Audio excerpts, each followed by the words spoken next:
Part 66. Alien Relic Hunter. Author, Chen San. Chapter 684. Chapter 650. The fifth seat K-Lan. This is K-Ian's first time entering the central core area of Ark. In terms of the number of organs and the strength of the defense, this place is no less than the core area of any S-class ruins. Not to mention ordinary Ark residents, even senior officers of the garrison, heads of major financial groups, and even members of the Joint Parliamentary Group are prohibited from entering the central core area without permission. Ark's statement to the public is that the central core area houses a large number of sophisticated equipment related to Ark's daily operations. In order to ensure that it will not be destroyed by malicious people, the entire central core area must remain unmanned at all times, and all cleaning and maintenance operations must be carried out. It is completed by mechanical units directly controlled by the core mastermind. Under the guidance of the mechanical servant, K-Lan passed through a corridor that was 100 meters long and made of obsidian. A door completely carved from black crystal appeared in front of him. This door seems to be made of a whole piece of black crystal, rather than spliced together from small pieces of material. At least, there is no trace of splicing at all on its surface. What a luxury! K-Lan whispered, half sighing and half sarcastic. This door comes from an A-class ruins and can withstand direct bombardment from the cruiser's plasma main gun. Demeter's voice came from the crack in the door. Now that you're here, don't stand at the door.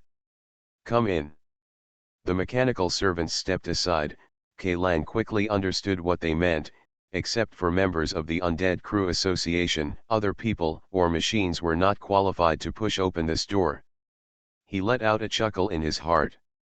To put it mildly, it was called a full sense of ritual. To put it harshly, it was formalism.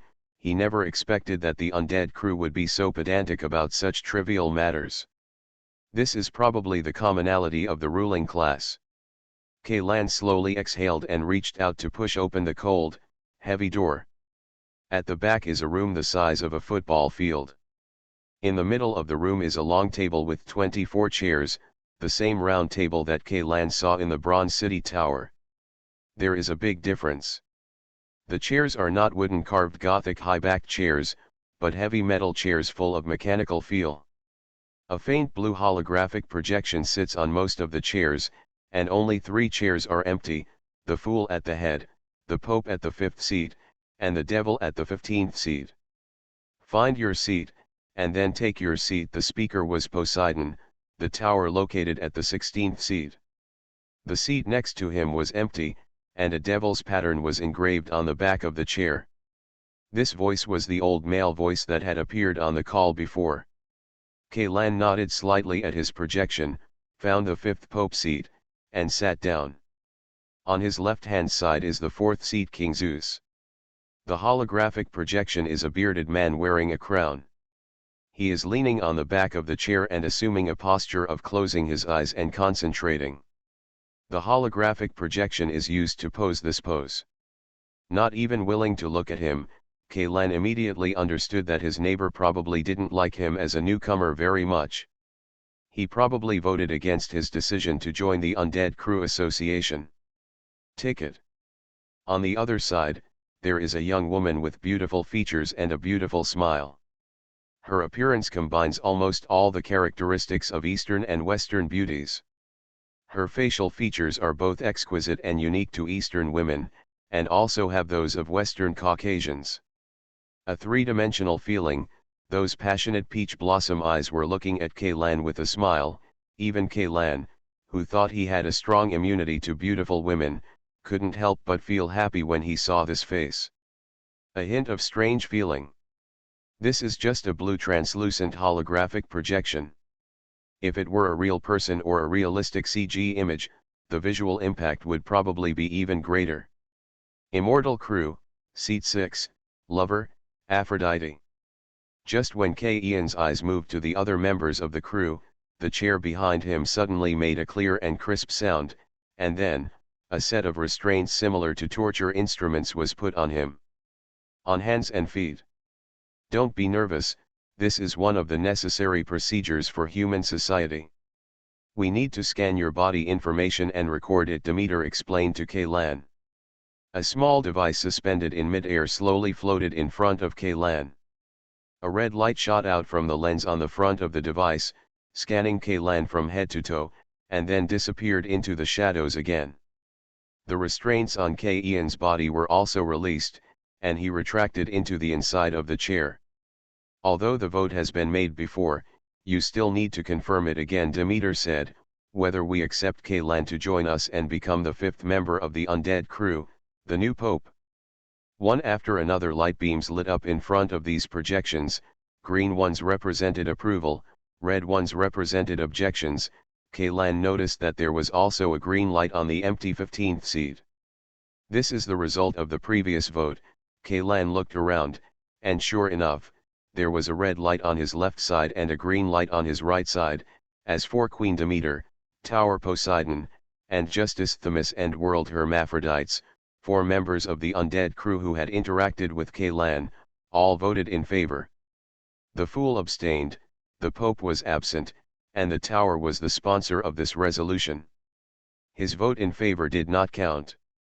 The remaining votes totaled 19, 12 in favor and 7 against, so, congratulations. Demeter looked at Kaylan, now you are one of us. Do you need me to give a speech of thanks? Kaylan joked casually. No need, Demeter said. Now, let's start voting on another proposal, disclosing all true information about members to each other within the crew association. Regarding this resolution, this was not the first time for a vote within the crew association. The red and green light beams appeared in front of everyone again, but what made Kaylan a little strange was that the lover who had just voted in favor, Aphrodite, voted against this time. Just as Poseidon said to Kaylan during the phone call, the red and green colors accounted for exactly half of the 18 light beams, 9 votes to 9. Apart from the Fool who abstained from the 0th seat and the Devil who died in the 15th seat, there is only one vote in Ian's hand that has not been voted out. Kaylan glanced around the audience. The 9 people who voted in favor were the 3rd seat Queen Demeter, the 7th seat Chariot Ares, the 8th seat Power Hercules, the 10 Wheel of Fortune seats are the 3 goddesses of fate, the 11th seat is Justice Meets, the 12th seat is the Hanged Man Prometheus, the 13th seat is the God of Death Hades, the 17th seat is the God of Death Hades, seat Star Pandora, and seat 21 World Hermaphroditus. The 16th seat Tower Poseidon also voted in favor, but as the sponsor of the resolution, his votes were not included in the statistics. The people who voted against were the 1st seat Magician Hermes, the 2nd seat Priestess Persephone, the 4th seat King Zeus, and the 6th seat Lover Aphrodite. The 9th seat Hermit Cronus, the 14th seat Temperance Elise, the 18th seat Moon Artemis, the 19th seat Sun Apollo, and the 20th seat Judgment of Osiris. In Ian's mind, he naturally divided the members of the Immortal Crew Association into 2 camps based on the voting results. There is 1 vote left for the 5th seat of Pope Demeter looked at Kaylan. Not only her, but all the members of the undead crew here were focused on Kaylan. He is the most critical vote, the one that determines the outcome. I agree with this proposal. As soon as he finished speaking, a green light appeared in front of Kaylan. This is basically an ending without any suspense. Whether they are those who voted for it or those who voted against it, they all know what Ian's choice will be. Perhaps because of this, those in the opposition camp looked to Ian's gaze mostly seemed cold. Then the result is out. Demeter suddenly paused in the middle of her words. A very rare look of horror appeared on her elegant face. At some point, a red light representing opposition lit up in front of the 0th seat of the Fool. The final voting result was 10 votes to 10, and the proposal was invalid. This is impossible. The look of horror on Demeter's face flashed away. She frowned and shook her head stiffly. How is it impossible? Kaylan muttered in a low voice. Although the Fool at the 0 seat has always chosen to abstain, it does not mean that he has completely given up the right to vote. At this time, he jumped out and evened the votes again. Not a surprising thing. But in this way, Ian's guess was further verified. Before returning to the Ark, Lan connected the fake intelligence dealer with the Zeroth seat the Fool, and now the Fool took the initiative to vote against it, maybe just to keep the secret? But Lan soon discovered that, except for Demeter, the expressions on the faces of the other members of the undead crew, no matter which camp they were from, were a bit strange.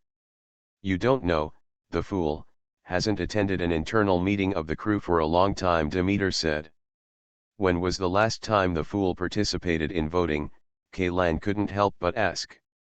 71 years ago, Ark decided to descend to Alpha Planet during an internal discussion meeting, Poseidon murmured. "You can also understand that he has been silent for 71 years, or, sleeping for 71 years, Demeter whispered. "Is it possible that he has been missing for 71 years, or that he has died long ago?" Lan narrowed his eyes. "The person who voted against now is not the one you know, Fool." "No, the Fool is not dead this time. It was the second priestess Persephone who spoke. If the life signal of the Fool is detected to disappear, the core brain of the Ark will instantly enter a lock state. The remaining 21 crew members must issue instructions at the same time to restart it." "Is it possible that this voting device has been tampered with?" Lan asked again. "Even pen can be poisoned to death without anyone noticing. It shouldn't be difficult to modify a voting device, right?" "Absolutely impossible," Demeter shook her head. She then looked at the empty chief seat behind the red light and asked in a deep voice, "Are you awake?" No one answered. Only the red light floated in front of the seat, like a candle light in the darkness. "The matter has come to this, I think. There is nothing more to say, Apollo," the 19th seat son said. "I still have something to do, so I won't accompany you." After saying that, his holographic projection suddenly went out. As Apollo left, the members of the opposition also disappeared in front of the table one by one, leaving only Persephone still there, looking at Demeter and Poseidon with a half smile. "If you want, no one among us has more secrets than the Fool, right?" To be honest, I'm not surprised at all that he would make such a choice. After saying that, her holographic image disappeared. "Chenyajin really showed up halfway," Lan said, "but one thing to say, I think the priestess is right at all. This guy must have more secrets than everyone here, even there may be more secrets than all of you put together. This is like someone proposing to publicize the private property of all citizens. Then I will be equivalent to a destitute pauper. Everyone here can probably be regarded as having a house and a car. The middle class, and this guy should be the richest man in the world. Perhaps, next time you should add a clause to the proposal, share the real information of everyone except the Zeroth seat. I think he might not vote against it," Lan added. "There is no point in arguing about this now," Demeter shook her head. "As a new member of the crew, you have an important task to be responsible for." "What job?" "Disaster relief and reconstruction of the damaged area of the Ark," Demeter said. "How can you rest assured that such a big thing will be left to a newcomer like me to take charge of?" Lan was a little surprised. "You are the only member of the crew among us who can appear in public view. It will be much more convenient for you to handle many things. Rest assured, the Joint Parliamentary Group and the military will fully cooperate with your work. In addition, if you need to use the resources of the Crew Association, you can contact me or Poseidon at any time," Demeter said. "Why do I feel like I'm no different after becoming a full-time employee? To put it bluntly, I'm still a stinky part-time worker," Lan complained. "No, you can choose to refuse," Demeter said. "If you are unwilling to take over this job, we will choose another person. In addition, you have the same authority as us and want to use these. You don't need anyone's approval for permissions. If I want to shoot a few congressmen, is that okay?" "Can. P.S. Thanks to STDC for the 100 starting coins. Alien Relic Hunter author, and Chenmi-san. Chapter 685. But what Lan didn't expect was that this joke would become a reality not long after. Ark, South 4th District, General Office for Disaster Relief Work of the Alexandria Incident. This place was originally the Commercial Expo Center in the South 4th District. Due to its geographical location adjacent to the damaged area, convenient transportation, and close proximity to several important material distribution sites, it was temporarily requisitioned and changed to the Commander-in-Chief of Disaster Relief Affairs Department. This business expo center is rarely used on weekdays. It only sees a large flow of people during the annual business expo. However, this time, a total of 3,000 garrison soldiers were urgently transferred here. In addition, with nearly 50,000 staff responsible for various affairs, the originally empty campus was instantly filled with people, and many offices could only be located in tents and temporary houses set up on open fields. Of course, these simple offices are reserved for lower-level staff, while the offices of leaders are concentrated in the Silver Building in the center of the park. The Silver Building is the core building of the entire South 4th District Commercial Expo Center. It has a total of 139 floors and is even 200 meters taller than the 1,000-meter five-star hotel of the Morgan Consortium. The exterior glass curtain wall of the building is covered with a layer of silver-white metal plating. From a distance, it looks like a huge silver ingot standing vertically in the park. This is also the origin of the name Silver Building. As one of the landmark buildings in the South 4th District, the Bean Building itself is even more famous than this Commercial Expo Center. After all, not to mention the South 4th District itself, even the residents of several surrounding districts, as soon as you look up, you can see this building spanning 3 horizontal floors, as well as hundreds of suspended platforms around the building. The property rights of the Silver Building do not belong to any private consortium, but were invested and constructed by the Joint Parliamentary Group, so the expropriation process was almost unhindered. From cleaning the room to the office leaders and superior staff moving in, the entire process did not even over 12 hours. The efficiency is pretty good. Standing at the entrance of the park, Kaylan commented silently in his heart, and then stepped forward. He was wearing a Field Corps officer's training uniform. Although he did not wear shoulder and collar badges, the security at the entrance to the park was not strict. 2 garrison soldiers holding 0-1 rifles just glanced at him, and had already looked away. Although the main unit of the military involved in disaster relief work is the garrison, after all, it is a special period and manpower is in short supply. It is not surprising that people from the Field Corps appear here, plus the training uniform Kaylan is wearing. It is a style that is only issued to officers of the rank of colonel or above, and this kind of uniform is extremely difficult to imitate, and there are basically no imitations on the market. Facing a mid to senior level officer with at least the rank of major, these two naturally, the soldier chose to do more than to do less and let him go directly.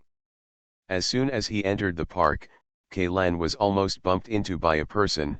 It was a young man wearing a suit and leather shoes, dressed like a social worker. He had a mobile phone on his shoulder, 2 tablets in his hand, and a mobile phone under his arm.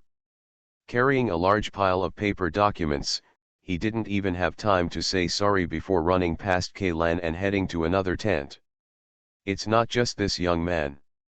There are such busy staff everywhere in the park. Some women even kicked off their high heels and tore off the side seams of their straight skirts for the sake of efficiency, leaving them naked. Feet running on the ground. Phone rings rang one after another in every tent and temporary cabin. The damaged area of the Ark accounted for 1/3 of the entire ship, and the remaining 2/3, even if it was not damaged, was more or less affected. It can be said that all the 50 million people on the ship were affected by the disaster. As the main office for handling the aftermath, you can imagine how big the workload here is with your heels. I guess I have to work overtime for several nights. Kaylan sighed and continued to walk forward, passing through most of the park and reaching the downstairs of Bean Building. At this time, he was finally stopped by the guard guarding the door. But he noticed that although these guards were wearing the same lightweight riot armor made of carbon fiber material as the garrison, underneath the armor was a pure black uniform. These were not soldiers of the garrison, but he is an officer on duty in an administrative department. Stop, which department are you from? The two guards looked at Ian's officer uniform with caution. There is no field corps office in this building. I'm here to find someone, Lan said. Please show me your ID, another guard said to Lan in a business-like manner. Do you have anything like iris verification equipment here? Lan asked. When Lan left the conference room, Demeter told him that his personal biometric data had been entered by the undead crew, and he had been given the highest level of authority in the entire Ark, in other words, more concisely and clearly. He said that whether he was going out, eating, or going for a walk in the underground ice house of the Institute, he could directly swipe his face. Here another guard took 2 steps back and pointed to the electronic lock panel next to the building's glass door. You can scan your face, fingerprints, or irises, but now is a special period. We must confirm your identity. In order to let you in, even if you are an officer, you must. Lan ignored the guard who was still mumbling, walked directly to the electronic lock panel, and put his eyes close to the iris scanning window. A red light swept across, the machine immediately made a soft beep sound, and the screen also lit up with a passage allowed green light. Huh? What's going on? The guard was stunned, and immediately stepped forward and looked at the screen of the electronic lock. After the office took over the silver building, the building's electronic security system was immediately reset. Only the identity information of people with workstations in the building would be entered into the system. In the impression of these two guards, there is no such person as Lan among the staff. The name is, Lan, huh? Why is there only one name? Where is your other identity information? The guard asked in surprise. He only saw Lan in the name column on the screen. 2 words, and all other information was blank, but the machine's judgment was that it was allowed to pass, which made him confused. Is there a possibility? Lan said to the two of them with a smile, my identity has a higher level of confidentiality. Impossible. Even people from the Security Bureau will show the corresponding unit and position. The guard suddenly became nervous and reached for the holster on his waist. Have you hacked into the security system of the building? You can ask the engineer responsible for the electronic security system of this building to check it carefully to see if there is any problem with the system. Lan shrugged, but my suggestion is, you'd better not waste my time. The guard looked suffocated.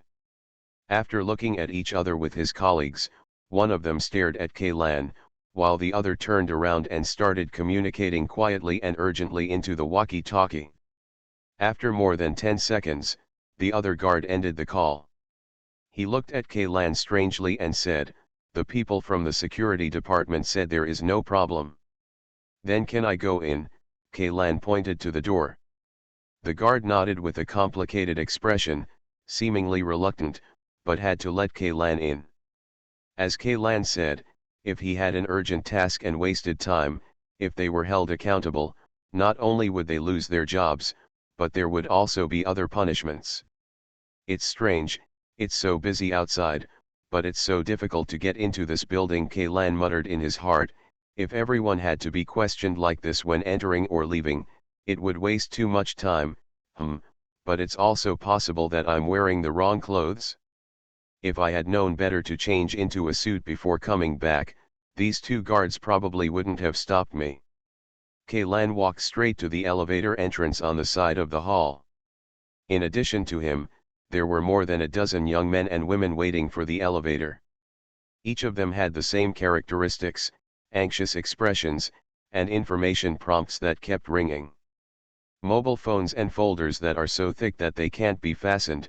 Compared with the lower-level staff outside, there is no difference at all between those working in the building except that their clothes are more upscale. Lan was lucky. As soon as he stopped, the elevator reached the first floor. The car door opened, and a group of hurried-looking staff members filed out, and people waiting for the elevator poured in. Because there are too many floors, the elevator in building does not have buttons. Instead, it has a touch screen that can write numbers. After everyone enters the elevator, they enter the floor they want to go to. Kaylan was the last person. He stretched out his finger and wrote 139 on the touch screen. The top floor of B building is also the floor where the office of the top leader of the entire office is located. He found that when he wrote 139, several staff members around him looked at him in surprise. When they focused on Ian's clothes, the surprise in their eyes became even stronger. "What's wrong?" Kaylan asked. "Why do you look surprised? Don't you know that the 139th floor is the Commander-in-Chief's office?" A young man with an honest face reminded Kaylan. "I know," Kaylan replied immediately. "Only he and his secretary can enter the Commander-in-Chief's office. Anyone else who wants to report to work must apply in advance." The man added, "Look at the clothes you are wearing, you are from the military." "Bar. So be it," Kaylan responded. After all, he still holds the rank of Major General in the field army. Although he has no troops under his command, there is nothing wrong with him being a member of the military. People from the military are looking for the Commander-in-Chief. This news suddenly exploded in the crowd, and many people were whispering, as if this was a very big event. "I am indeed looking for him, but is this worth being so surprised?" Ian's doubts became more intense. Could it be that these people thought that the field army wanted to intervene in the aftermath? Even if the donkey hadn't kicked the brains out, the field army now had a big puddle of shit hanging on their butts that couldn't be wiped clean. Where would they have the time, energy, and manpower to get involved in the affairs of the Ark? "Nothing, nothing." The young man waved his hands repeatedly, with a frightened smile on his face. Kaylan knew that even if he kept asking, this guy probably wouldn't tell him anything more.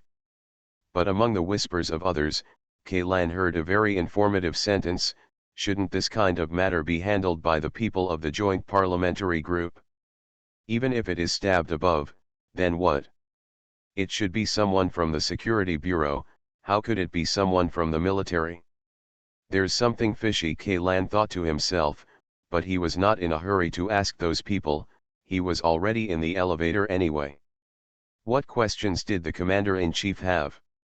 He would know the answer with his own eyes. The elevator went up very quickly. When it reached the 138th floor, Kaylan was the only one in the elevator.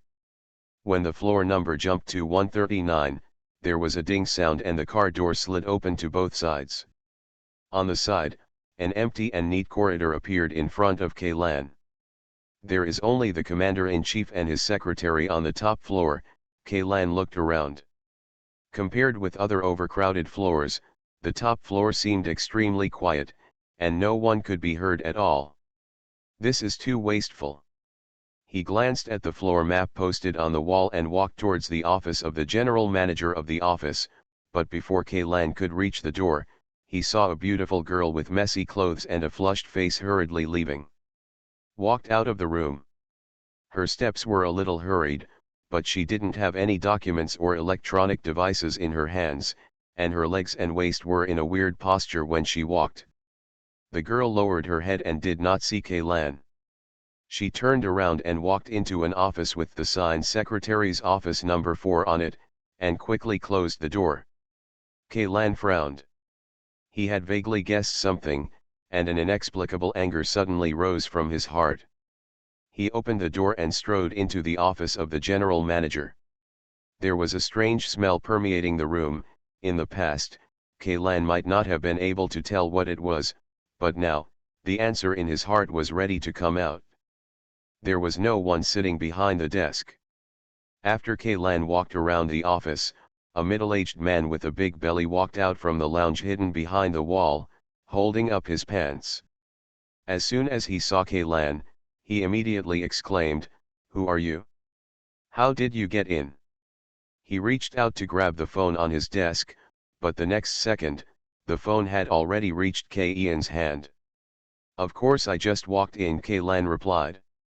"This is the general office for the aftermath of the Alexander incident, not the headquarters of your field army," The middle-aged man shouted breathlessly, "I ask you to leave immediately.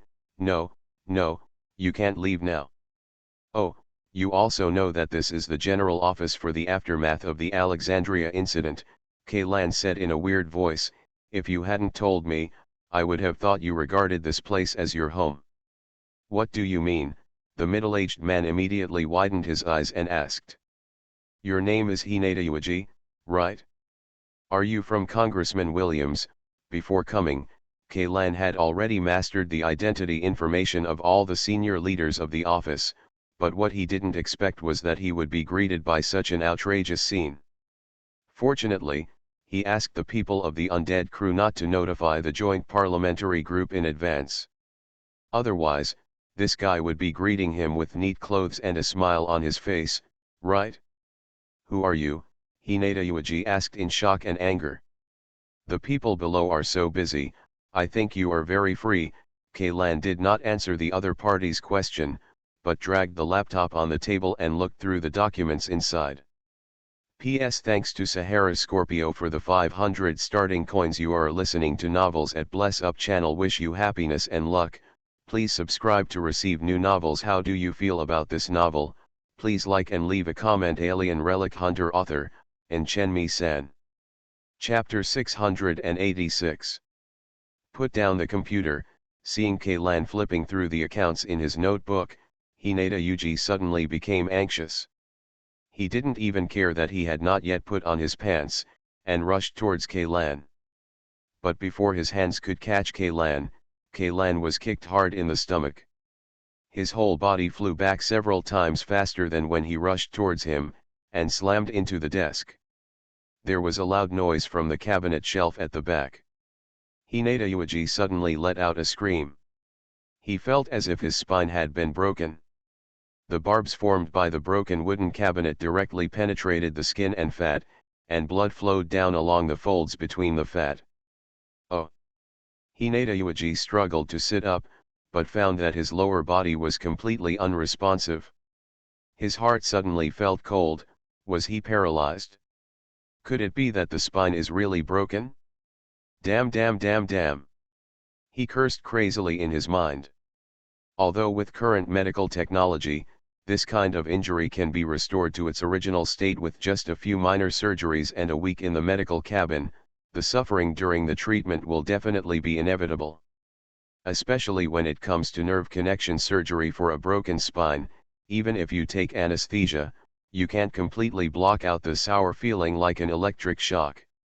Although he himself has not undergone this kind of surgery, he once accidentally injured the spine of a female secretary because she was having too much fun with her. The scream she made when she was treated is still remembered by this fat man. Still new. This bastard, I must kill him. Just when Hinata Yuji was thinking this, Ian's expression became more and more gloomy as he was looking through the accounts. He closed the notebook, turned his gaze to Hinata Yuji, and asked coldly, "Why? Will materials worth 460 million credit points be transferred to the East 5th District for rescue operations? Hasn't the East 5 District completely disappeared? There are not even victims. Who are your disaster relief materials distributed to? Also, why are all the emergency fireproof materials shipped from the North 7th District stuck at the checkpoint? Shouldn't the priority of these things be the highest? Don't tell me you don't know anything." Hinata Yuji's heart skipped a beat, and his expression suddenly changed. He seemed to have forgotten the pain in his body for the time being. He pointed at Kaylan and asked tremblingly, You are from the Security Bureau. Now I'm asking you a question, don't do it the other way around." Hinata Yuji's chest heaved greatly, and cold sweat trickled down his forehead. He stared at Kaylan, and suddenly let out a loud roar. He took out a pistol from the ruins of the cabinet shelf with his right hand and raised it towards Kaylan. At gunpoint.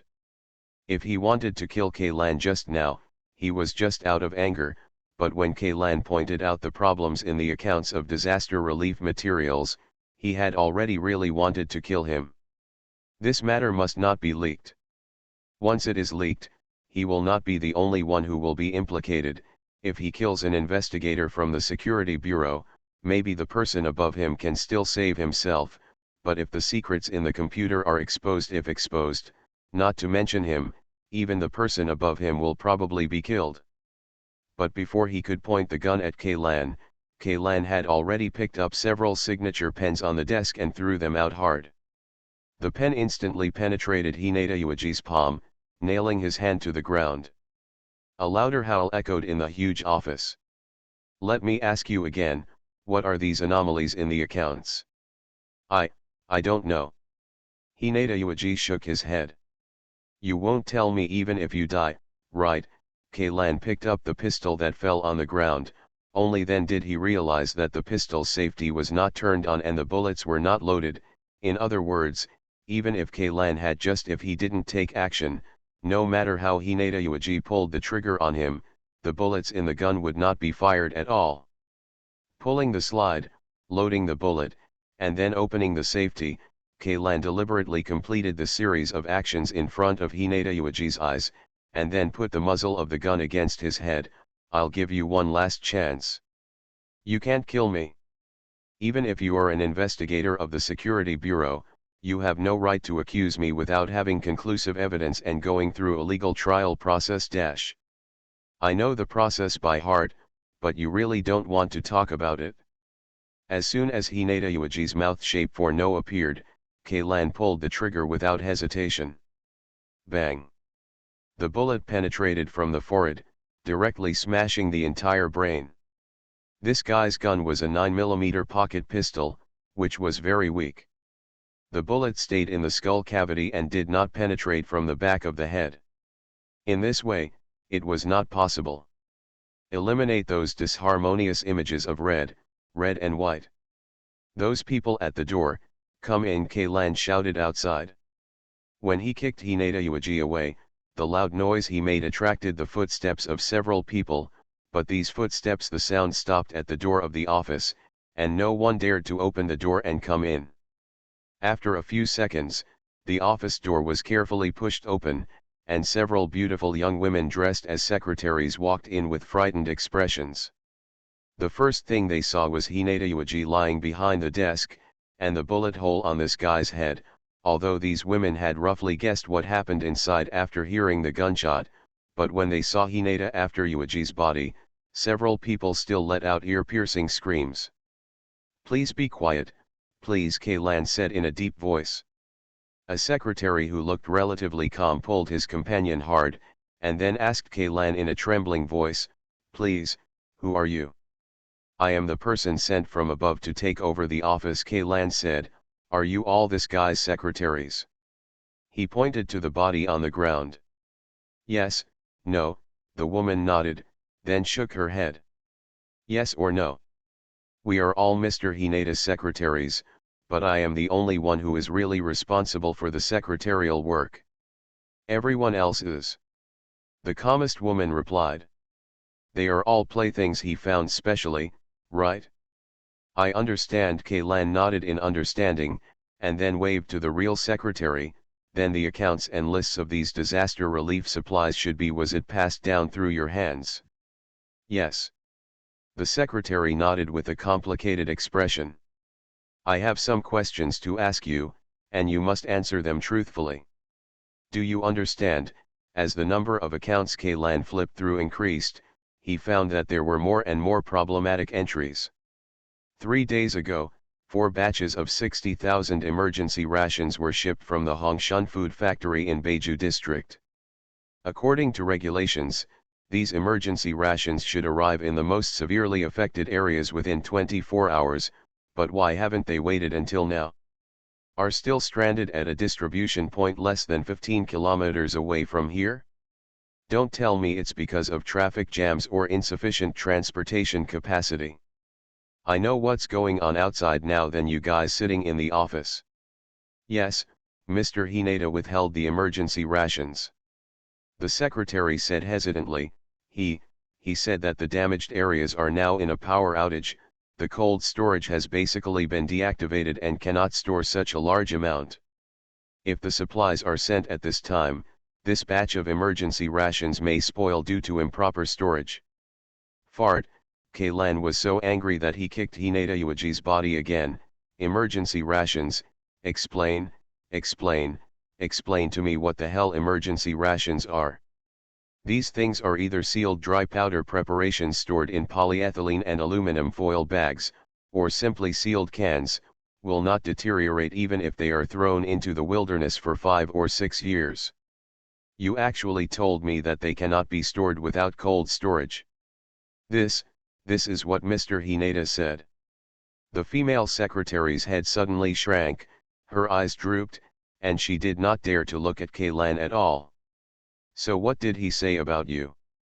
Don't you have the ability to think of your own? Even a child knows that canned food will not spoil easily. You senior secretaries don't even know this common sense. Are you really ignorant, or are you pretending not to know? I guess you don't need to say more, right? Taking a step back, even if these emergency rations really spoil, why were the 5th to 7th batches of materials destroyed directly after they were delivered to the distribution center? What do you mean? Kaylan sneered. Even if they have to be destroyed, the batch that was delivered first should also be destroyed, right? The female secretary was completely speechless. At this moment, the door of the office was suddenly pushed open, and a group of dog-like people in suits and leather shoes broke in. Although the leader, Kaylan, had never interacted with him before, his face was familiar to him. It was Sean Williams, the member of the Joint Parliamentary Group. This man was just over 40 years old and was considered one of the youngest members of the Joint Parliamentary Group. He was very active after taking office and often appeared on various TV programs. It was hard for Kaylan not to think that he looked familiar. He first looked at Hinata Yuji's body, and then turned his attention to Kaylan. The bodyguards following him put their hands into the inner pockets of their suits and held their pistols. However, Sean Williams just frowned and waved his hand, indicating to his men not to draw their guns. Are you, Kaylan? Although he has never met Kaylan, as the direct person in charge of Agunakota, can definitely be regarded as an important figure to the members of the United Parliamentary Group. The above is a figure worthy of special attention. What's more, Ian's position was directly given by the people of the Undead Crew Association, and did not go through the hands of their joint parliamentary group, which is even more concerning. Yes, Kaylan nodded.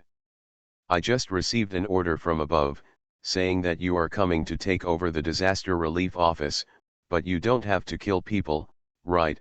Although Shan-An's tone was calm, his dissatisfaction was clearly revealed. Since you know that I was sent down by someone from above, you should also know what Hinata Yuiji did, right? Or, what did he do for you? Mr. Kaylan, to borrow an old saying from you Chinese people, you can eat randomly, but you can't talk nonsense. Hinata Yuiji may have made some small mistakes in his work, but the crime will not lead to death, right? A small mistake? Are you sure it's just a small mistake? Neglect of duty, embezzlement of money, destruction of materials, all in all, which one is not a crime worthy of being shot? Kaylan asked. But Hinata Yuiji is a candidate for the next parliament. Even if he really committed these things, only people who are not, and only those above are qualified to execute him. Then I happen to be the person qualified to execute him. After Kaylan finished speaking, he raised his gun and pointed it at Congressman Williams. And you? Are you crazy? Williams' eyes twitched and he took 2 steps back without leaving a trace. The bodyguards on the side immediately stepped forward to protect him behind him. The 5th seat, the Pope. What? Williams was startled, and for a moment he didn't realize what Kaylan was talking about. The 5th seat of the Immortal Crew Association. Is this identity enough to execute Hinata Yuiji, and you? Impossible. Absolutely impossible. Williams' eyes widened and he shouted loudly, it is impossible for the crew to accept new people to join. You are lying. You might as well make a call and ask, if you can get in touch with one of the members. Regarding the issue of the Immortal Crew Association, Kaylan specifically asked Demeter and Poseidon after the meeting, and the answer he got was not beyond Ian's expectation. The organization of the Immortal Crew Association is actually the Archaisha. It evolved from the 10-person decision-making seat at the beginning of the voyage. As the name suggests, there are only 10 people in this 10-person decision-making seat at the beginning. They represent the highest will of Ark. As time went by, the size of this organization gradually began to expand, and until later, the number of people had more than doubled than at the beginning. The 10-member decision-making seat adopts a recommendation system to attract new members, but soon, the members discovered that the more people there were, the more bloated the organization would be, and the more problems it would cause. After several discussions, the maximum number of people in this 10-person decision-making seat was fixed, and 22 seats were established using the serial numbers of the major arcana cards. This is the prototype of the current Immortal Crew Association. At that time, they would only look for new candidates after the old members died, until the technology called the Coffin of Immortality appeared. This technology can seal the human body in an ice coffin and then connect the consciousness to the virtual world. This technology allows humans to survive for more than 500 years in a state of physical dormancy and consciousness. Soon, after this technology passed clinical trials, the members of the 10-person decision-making seat used it on themselves. And the organization was renamed the Immortal Crew. Of course, in order to prevent public panic and dissent, their presence has also been moved from the front to the background, and they have controlled various affairs on the Ark through the hands of the new organization United Parliamentary Group. It has been more than 200 years since the last member of the Immortal Crew was sealed in the Coffin of Immortality. Demeter told Kaylan that they did this not for the so-called immortality, but so that the decision-making and direction of the Ark could always remain consistent during the long interstellar journey. This was for the continuation of the race and was a last resort. Means. As for the beta-type clones, Demeter and Poseidon did not deny it, but they did not tell Kaylan any more inside information. The people who proposed this plan were basically in the opposition camp, the details of which they knew no more than the Prophet did. Kaylan originally wanted to ask about the identity of himself and the Prophet, but Demeter said that he should solve the urgent needs first and then deal with these matters, and the so-called urgent needs naturally refer to the aftermath of the Alexander incident. Kaylan originally thought that there would be no trouble if these matters were left to the Joint Parliamentary Group, but he never expected that these high-level officials of the Joint Parliamentary Group would be corrupt to such an extent. It's pretty much rotten inside and out. What the undead crew would throw at him was indeed a veritable mess. P.S. Thanks to Silence of Thorns for the 1,500 starting coins. The plot of this book is purely fictitious. Any similarities are purely coincidental. Please do not take it personally. Alien Relic Hunter. Author, Chen-Mi-san. Chapter 687. Kaylan didn't know why the undead crew would be so conniving with these borers, but since he was in this position, he would never allow this to happen. Maybe someone will tell him what it means when water is clear, there will be no fish, what it means to check and balance power, what it means to behave in the world, etc. But in Ian's eyes, these so-called humanities are actually extremely decadent bureaucracy. Is the evil result of human desire. In the old era, the relatively loose living environment gave these rotten things space to breed and grow, but now, human beings are in a state of life and death, even people are almost gone. Who cares about this bullshit? People, feelings, world, reasons. There is nothing wrong with desire, but when desire expands to a certain level, it ceases to be desire and becomes sin. Looking at the congressman who was holding a mobile phone and dialing numbers hurriedly, Kaylan couldn't help but feel disgust from deep in his heart. Some people are stupid and bad, and some people are stupid and bad. These guys obviously belong to the latter. Holding a gun in one hand and confronting more than a dozen bodyguards, Kaylan moved the laptop to his lap with the other hand and began to operate it with one hand. With the blessing of the seat authority of the Immortal Crew Association, it would have taken at least dozens of hours to operate the computer. The encryption programs that were broken through were now given the green light, and more things hidden in unknown corners were exposed to K-Ian's eyes one by one.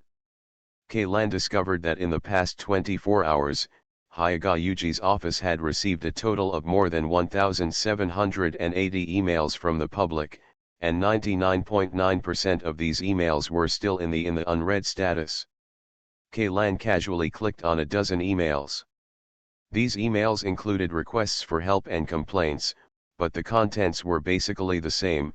The front-line rescue work was progressing slowly, the lives of the affected people were not guaranteed, and some private organizations took the opportunity to sell goods at high prices. Living supplies. A can of soy protein synthetic meat was even sold for 200 credits, a full 5 times the original price. Not only that, in some complaint letters, people also mentioned that the food they bought at high prices was expired, and some powders it even contains a large proportion of sand. The emergency food newly shipped from the factory was destroyed as expired goods, and the truly expired and inferior materials were sold to the disaster-stricken people at several times the price. What kind of magical realism plot is this? K-Lan finally understood why Hyaga Yuji intercepted or even destroyed relief supplies shipped from other districts. He immediately followed this clue and uncovered the details of those private organizations.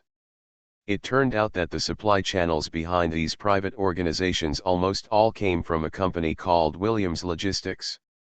Williams Logistics, Williams Consortium, Williams Family, Congressman Williams. K-Lan figured out all the joints in an instant. He raised his head from the screen and stared at Representative Williams, who was on the phone with an unfriendly expression. Judging from the changes in the other party's facial expression, it seems that he must have already known the news of his return to a full-time job. 10 seconds later, Congressman Williams' call finally ended. He turned his neck stiffly and looked at K-Lan as if he had seen a ghost. Although this guy's eyes were full of shock and fear, his face was full of shock and fear. But he forced him to put on a flattering smile and said, You. Congressman Williams, your family has paid a lot for you to reach this position, right? K-Lan asked with a sneer. This. Williams was speechless for a moment. Logically speaking, this kind of topic would not be discussed openly, even if everyone knew it. Everyone in this circle will abide by these default rules tacitly, and the young guy in front of him is obviously not a rule-abiding person. But Sean Williams couldn't do anything about him. The reason why people can break the rules is because on this ship, the Immortal Crew Club is the group of people who make the rules, and K-Lan is the group. One of the people. Then you should be well aware of what Williams Logistics Company is doing, right? K-Lan continued, this company is also bearing the name of your family. I thought you would care more. A little more face. Looking ugly is no longer enough to describe what Congressman Williams and the family behind him have done.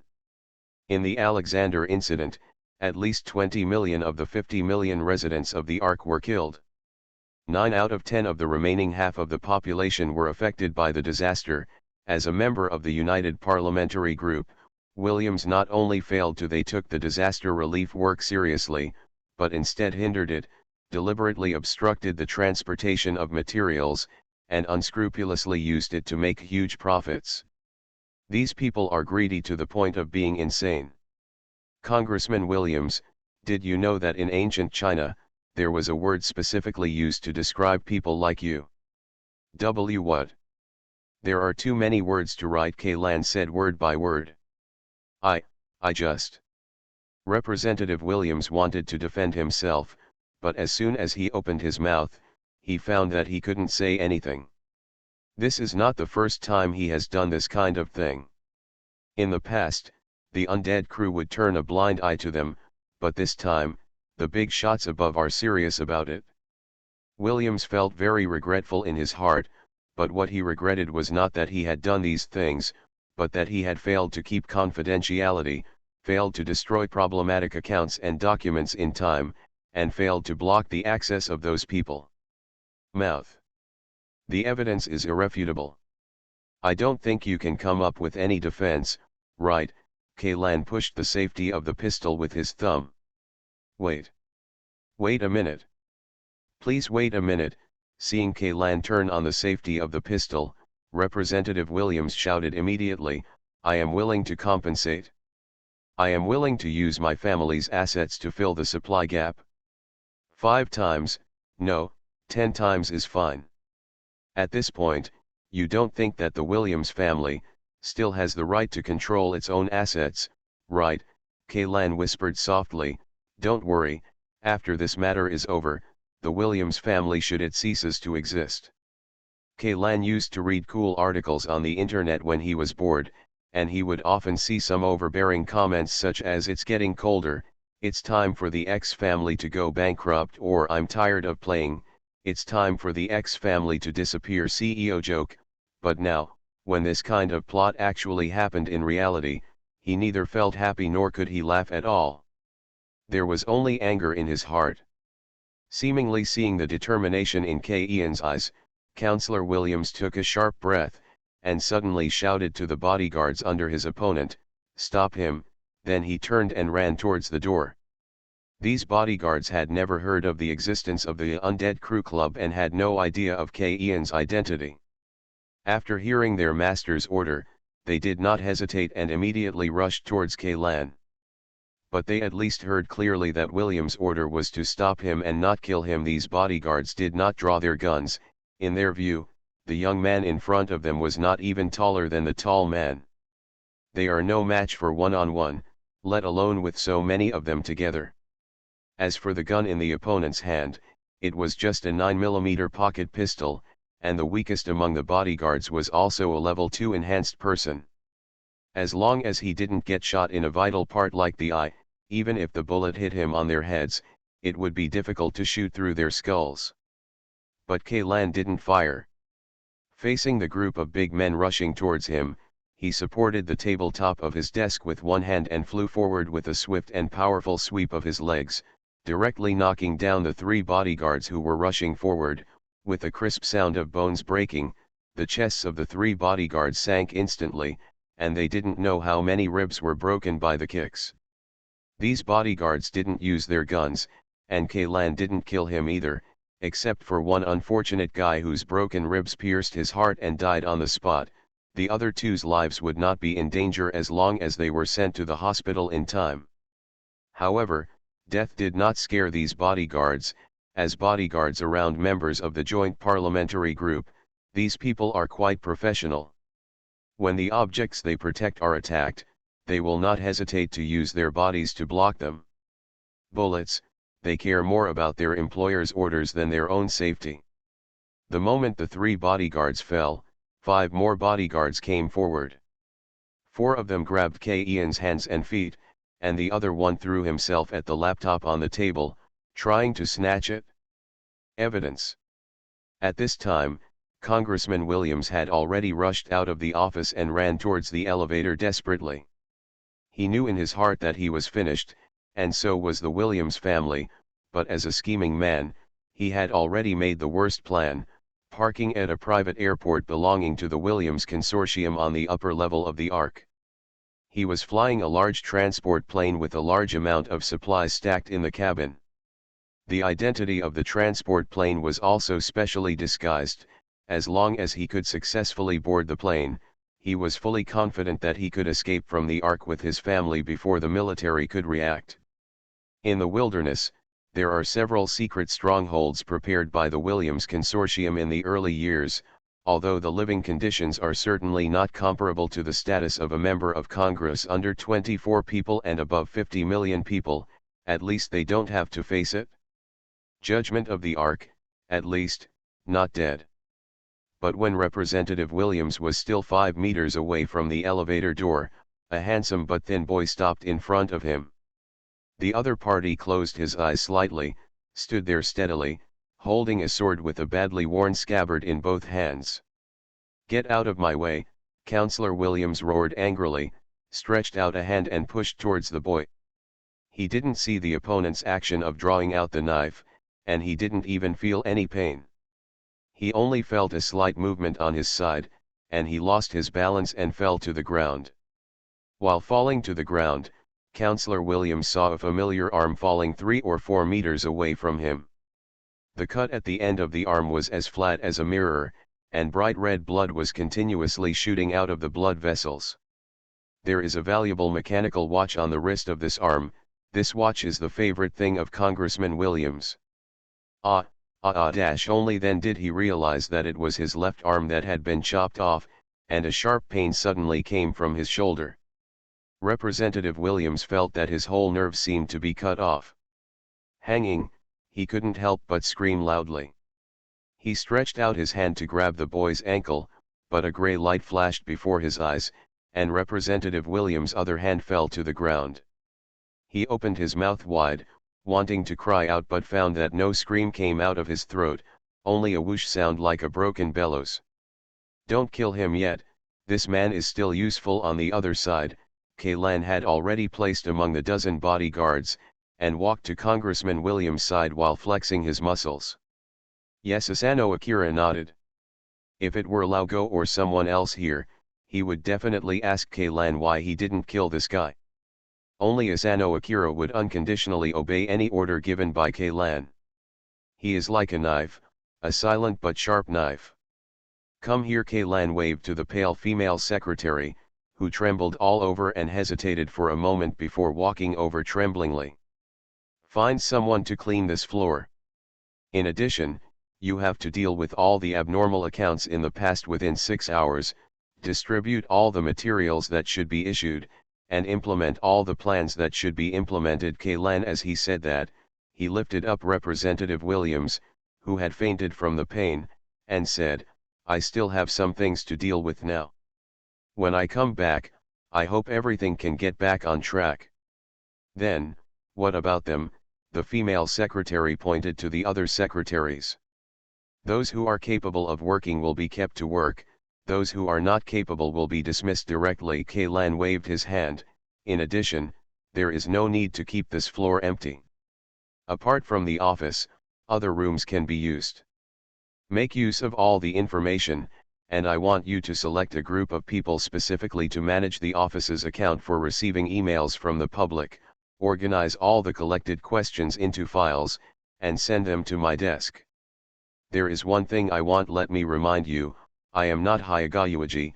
I will check the work of these people regularly, so no matter who it is for, try to find some honest and hard-working people to do this."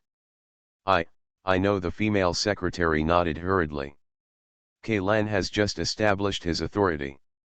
He believes that no one with a strong head will dare to copy the operations of Williams and Yuji Hayaga in a short time. But as time goes by, everything will become uncertain. Suddenly, he somewhat understood the motivations of the people of the Undead Crew Club in choosing immortality. Changes in management will inevitably lead to corruption, and the best solution is this near-eternal dictatorship. It's just that even for them, many people's ideas have changed subtly over time.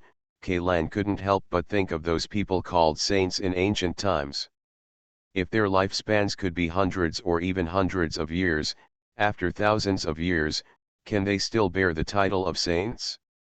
The dragon slayer will eventually become a dragon, the evil dragon will always exist, and the dragon slayer will always be on his way to slay the dragon. He sighed and pressed the elevator button. P.S. Thanks to S400 for the 588 starting coins. Alien Relic Hunter. Author, Enchenmi-san. Chapter 688. West 3rd District, number 94 London Road. This is a well-known wealthy area in the West 3rd District. Everywhere you look, there are single-family villas and mansions. Luxurious hovercars worth tens of millions of credit points can be seen everywhere. Even the sidewalks on both sides are made of white marble. Paved, this kind of stone was not uncommon in the old era. In this era, the only way to produce it was to rely on chemical synthesis, and the production cost was horrifyingly high. But now, several armored vehicles directly blocked the intersection at both ends, and the expensive white marble floor tiles were crushed to pieces by the steel crawlers. A burgundy convertible air-cushioned sports car rolled over in front of the roadblock, and the dried dark red bloodstains left a long trace on the road. A man of about 30 years old was lying at the end of the bloodstain. His neck was bent back at an angle that a normal person could not achieve. His whole head was almost hanging behind his back. He looked dead. Can't die anymore. The deceased is Roger Williams, the second son of United parliamentarian Sean Williams. A heavily armed Security Bureau agent reported to Kalanhui, when we set up a roadblock, he tried to drive through it. The agents in charge of the interception could only shoot at the vehicle's air cushion device, causing the vehicle to lose balance and roll over. Roger Williams, who was not wearing a seat belt, was thrown out of his seat and fell to the road. He died on the spot. Are you in a hurry to run away? Looking at the corpse on the ground, Kalan frowned. Roger Williams is the actual controller of Williams Logistics Company and one of the masterminds behind the material reselling case. Although the evidence in K. Ian's hands was enough to eradicate the entire Williams consortium, seeing that this guy died before being tried, I always felt that he was a little too cheap. We found 2 Havoc pulse laser rifles, 6 full energy magazines, and this thing in the trunk of the car. The Security Bureau agent handed Kalan a metal box with a biohazard sign on it.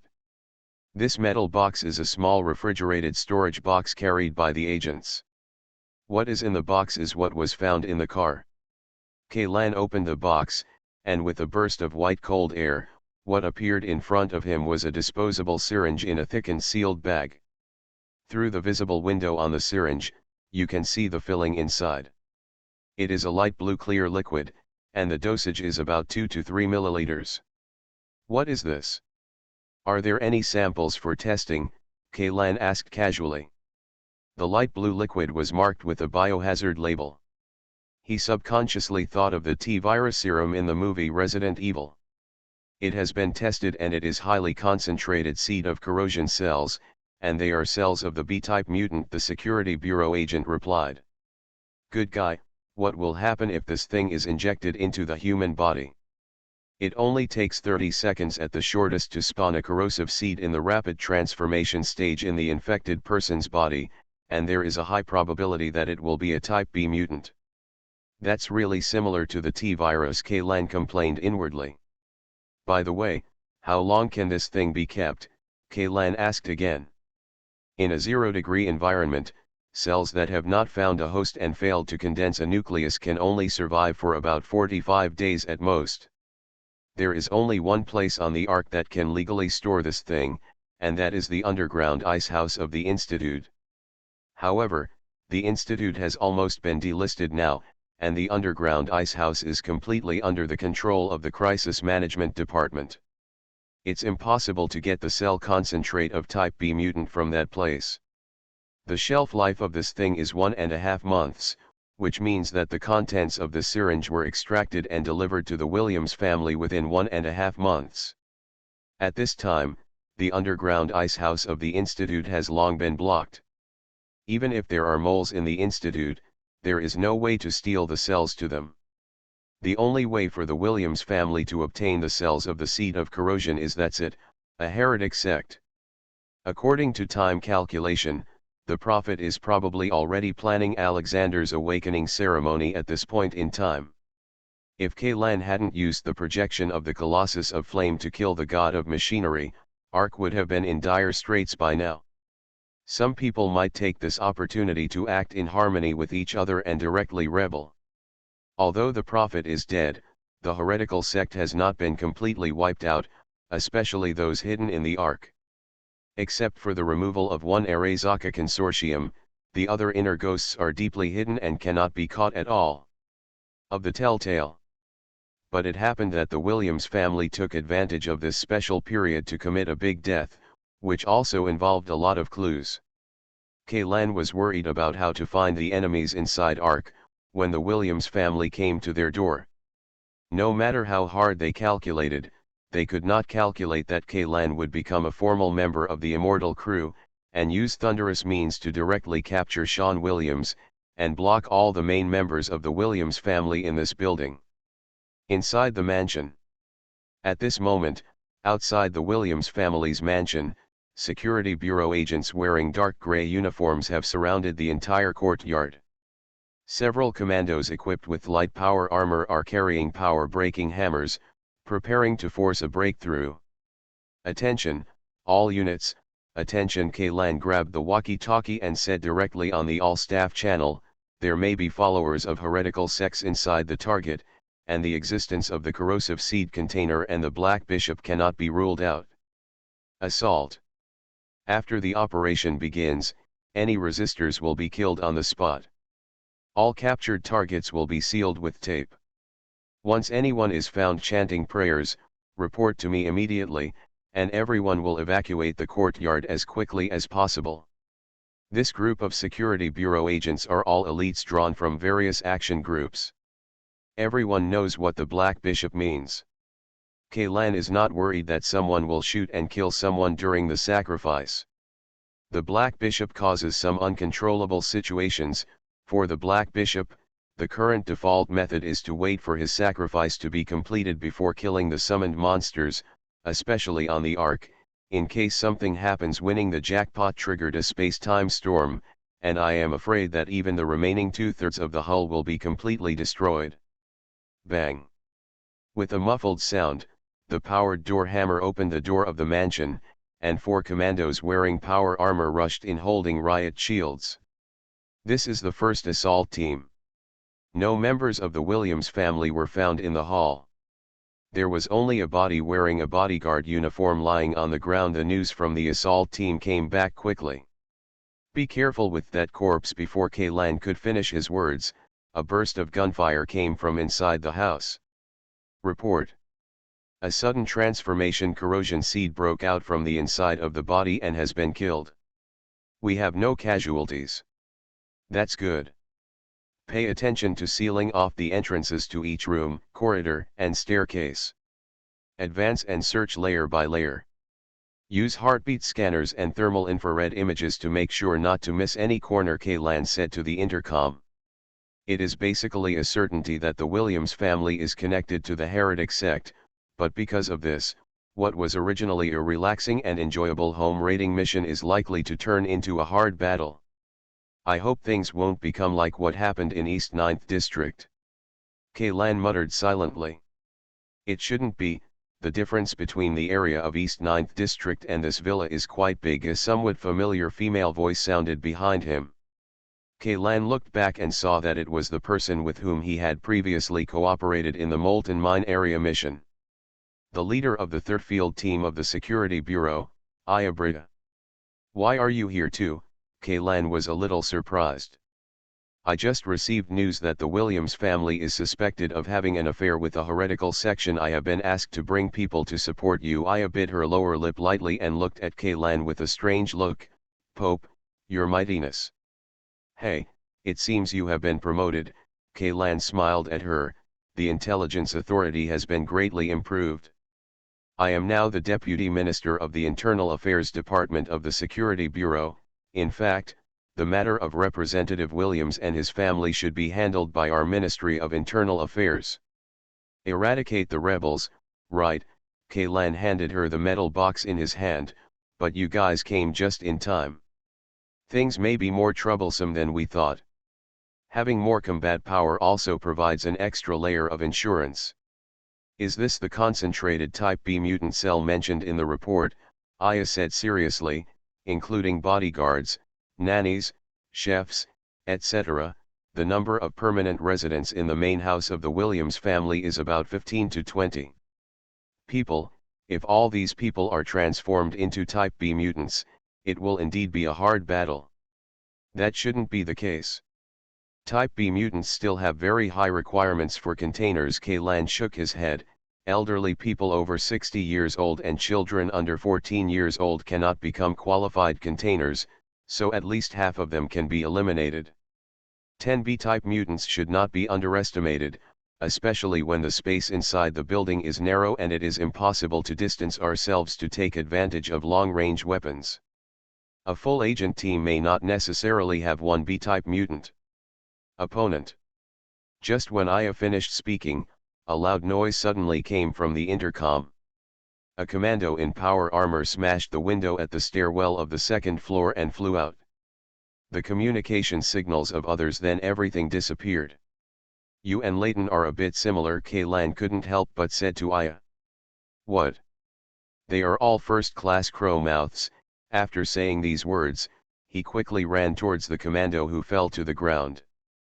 The man was dead, and the cause of death was a fatal wound to the chest. Something ripped open the breastplate of the power armor and crushed the commando's heart. Before the commando smashed through the glass, he was already a corpse. Signs of invasion of seed of erosion cells were detected at the wound. It's a type B mutant, the agent in charge of the autopsy said urgently. Strengthen the blockade of the surrounding area and don't let anything leave this courtyard, Kaylan said as he waved to Asano Akira, who immediately threw a black rectangular box to him. You can actually see. Aya glanced at Asano Akira in surprise, and then at Kaylan. He can see, but not with his eyes. Kaylan opened the box. Inside was a strange-looking firearm.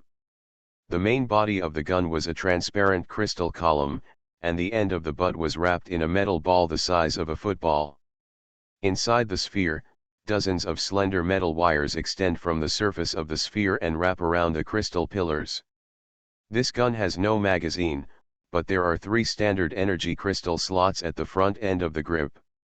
After Kaylan inserted 3 level 6 crystals into the slots, a layer of soft white light appeared on the crystals. Living inside, and extending along those metal wires into the metal sphere. The crystal engines of the Amran-class transport planes that Kaylan and the others had flown on only needed 2 level 5 crystals to drive, but this strange gun actually required 3 level 6 crystals as ammunition. Its power can be imagined. And no. This is a treasure that Kaylan found from the warehouse of the Undead Crew Association.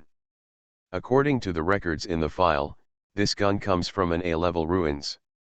The ARC official spent a full 40 million credits to get it from the ruins hunters. Replaced it in his hand. After the Alexander incident, Kaylan lost the living armor that protected him. In the name of self-defense, he naturally took the gun as his own. In addition, he also took out a gun from the warehouse. A lot of technological creations of Alpha civilization. Anyway, they are the public property of the Crew Association. As a member of it, Kaylan certainly has the authority to use them. Akira Asano, let's go. Putting this special energy gun on his shoulder, Kaylandang walked towards the open door. Wait a minute, I'll go too. At this time, Aya Brea also followed. Her body was covered with a layer of ultra-thin power armor similar to that of Iron Man, and she also had a beautiful face. It was also covered by an iron gray face shield. As long as you're confident that you won't be a liability. After saying that, Kaylan took the lead and rushed into the Williams family's mansion. At 3 o'clock, next to the guardrail on the second floor with Akira Asano, the human sonar at his side, Kaylan didn't even need to activate time stop to find the enemy, the latter had already helped him complete the positioning. Kaylan didn't even look in that direction, he raised his gun and shot. A ray of inconspicuous white light shot out and instantly hit the monster that was entrenched on the marble-carved column and looked 70% similar to the licker in Resident Evil. There was no violent explosion or dazzling fire, but when the white light came into contact with the Type B mutant, the entire monster and the marble pillar that was as thick as 2 people's arms were silently turned into ashes. Fortunately, this is just a decorative pillar. If it were a load-bearing pillar, I'm afraid the entire dome of the hall would not have collapsed. He raised his head and looked up, but he happened to see 2 other B-type mutants moving at extremely fast speeds. At such a speed, he climbed along the wall to the ceiling directly above, turned over and threw himself down on the heads of the 3 of them. You are listening to Novels at Bless Up channel. Wish you happiness and luck. Please subscribe to receive new novels. How do you feel about this novel? Please like and leave a comment. Alien Relic Hunter. Author, Chenmi-san. Chapter 689. As soon as Kaylan turned the gun, The knife in Asano Akira's arms was unsheathed. The two B-type mutants turned into countless palm-sized pieces of meat in an instant, and the high-speed dancing blades even weaved out the tops of the three people's heads. An airtight curtain blocked out all the splashing blood and pus. The sword was sheathed, and the entire hall was covered with a layer of blood. Only the three people's bodies and the area under their feet were clean, as if there was an invisible barrier between them and the surrounding environment. Of General. By the way, that Sakurina went to the field army camp to look for you, but you turned around and ran back to the Ark with me, leaving the girl in the dark. I'm afraid she was going crazy. Kaylan said to Asano Akira casually. Said. Oh. Oh, how big are you? Do you have any interest in this girl? It's not a problem to keep hiding like this, right? Kaylan said with a bit of hatred. Let's talk about it later, Asano Akira said. Although the content of the sentence seemed very perfunctory, the tone of saying this sentence was extremely serious. You two, can you please stop chatting while you're in action? At this time, Aya, who was following the two of them, protested, but considering Ian's identity, she had to slow down her tone slightly. What if? If you are attacked by surprise at this time? What will happen if we are attacked by a sneak attack at this time? Kaylan asked, raising his hand and instantly dropping an ordinary corrosive seed that poked its head out from the end of the corridor. The time stop ability combined with the powerful energy weapon in his hand that can hit wherever he wants will kill the opponent even if he only shows a small head. Not to mention the 20 B-type mutants, even if the number doubled, Kaylan and Asano Akira would not feel any pressure. The only thing they need to pay attention to is the black bishops who possess the power of the holy word. At 7 o'clock, behind the wall on the second floor, the distance is 19 meters, Asano Akira reminded him again. Are you coming or am I coming? According to the building structure of this house, it should be a load-bearing wall, Kaylan said. I'll do it. Asano Akira had just finished speaking, but Aya had already jumped up, relying on the jet thrusters on the legs of the power armor to easily jump to the second floor. It was a corrosive seed that still maintained its human form. Although the container was dead, this monster seemed to have inherited the fighting instinct of the container when he was alive. He held a carbine in each hand and fired at Aya, who jumped up to the second floor. The warhead made a tinkling sound when it hit the power armor, but the actual effect was just polishing. Upon seeing this, the erosion seed directly dropped the firearm in his hand and grabbed a handful hanging on the wall. The long-handled axe was rounded and struck towards Aya. Although the axe is a decoration in the mansion, and the axe blade is not edged, it is still made of enough materials. It is not inferior to an actual combat weapon. Even without a sharp edge, it can still have terrifying destructive power when used as a blunt instrument. Weapons such as blunt weapons have always been armor-breaking weapons specifically designed to target armor in history. If Aya was hit by this axe, she would definitely be seriously injured even if she didn't die. Aya herself didn't know that she couldn't directly receive the opponent's attack. The two pieces of armor on her waist suddenly opened outwards, and two micropropellers simultaneously sprayed out a meter-long flame, pushing her whole body to move backwards quickly. Boom! The axe hit the spot where Aya had been a second ago. With the help of the strange power of the seed of erosion, the axe directly penetrated the ground on the second floor, and also collapsed an entire floorboard on the edge of the corridor. Come down! The humanoid erosion seed and the floorboard fell heavily to the ground on the first floor, and the already overwhelmed container body finally exploded, and countless tentacles rushed out crazily, towards the suspended in mid-air. Aya catches him. The biggest disadvantage of the micropropeller is that the fuel storage is limited. If it is not replenished in time, it will misfire for a few seconds at most. Aya can no longer avoid those tentacles at this time. Fortunately, the energy shield of the power armor is activated in time. This saved her from being captured by the tentacles. After burning away all the tentacles, she had the opportunity to draw out the firearm behind her and shoot at the erosion seeds directly below. A large number of active warheads penetrated into the body of the corrosive seed.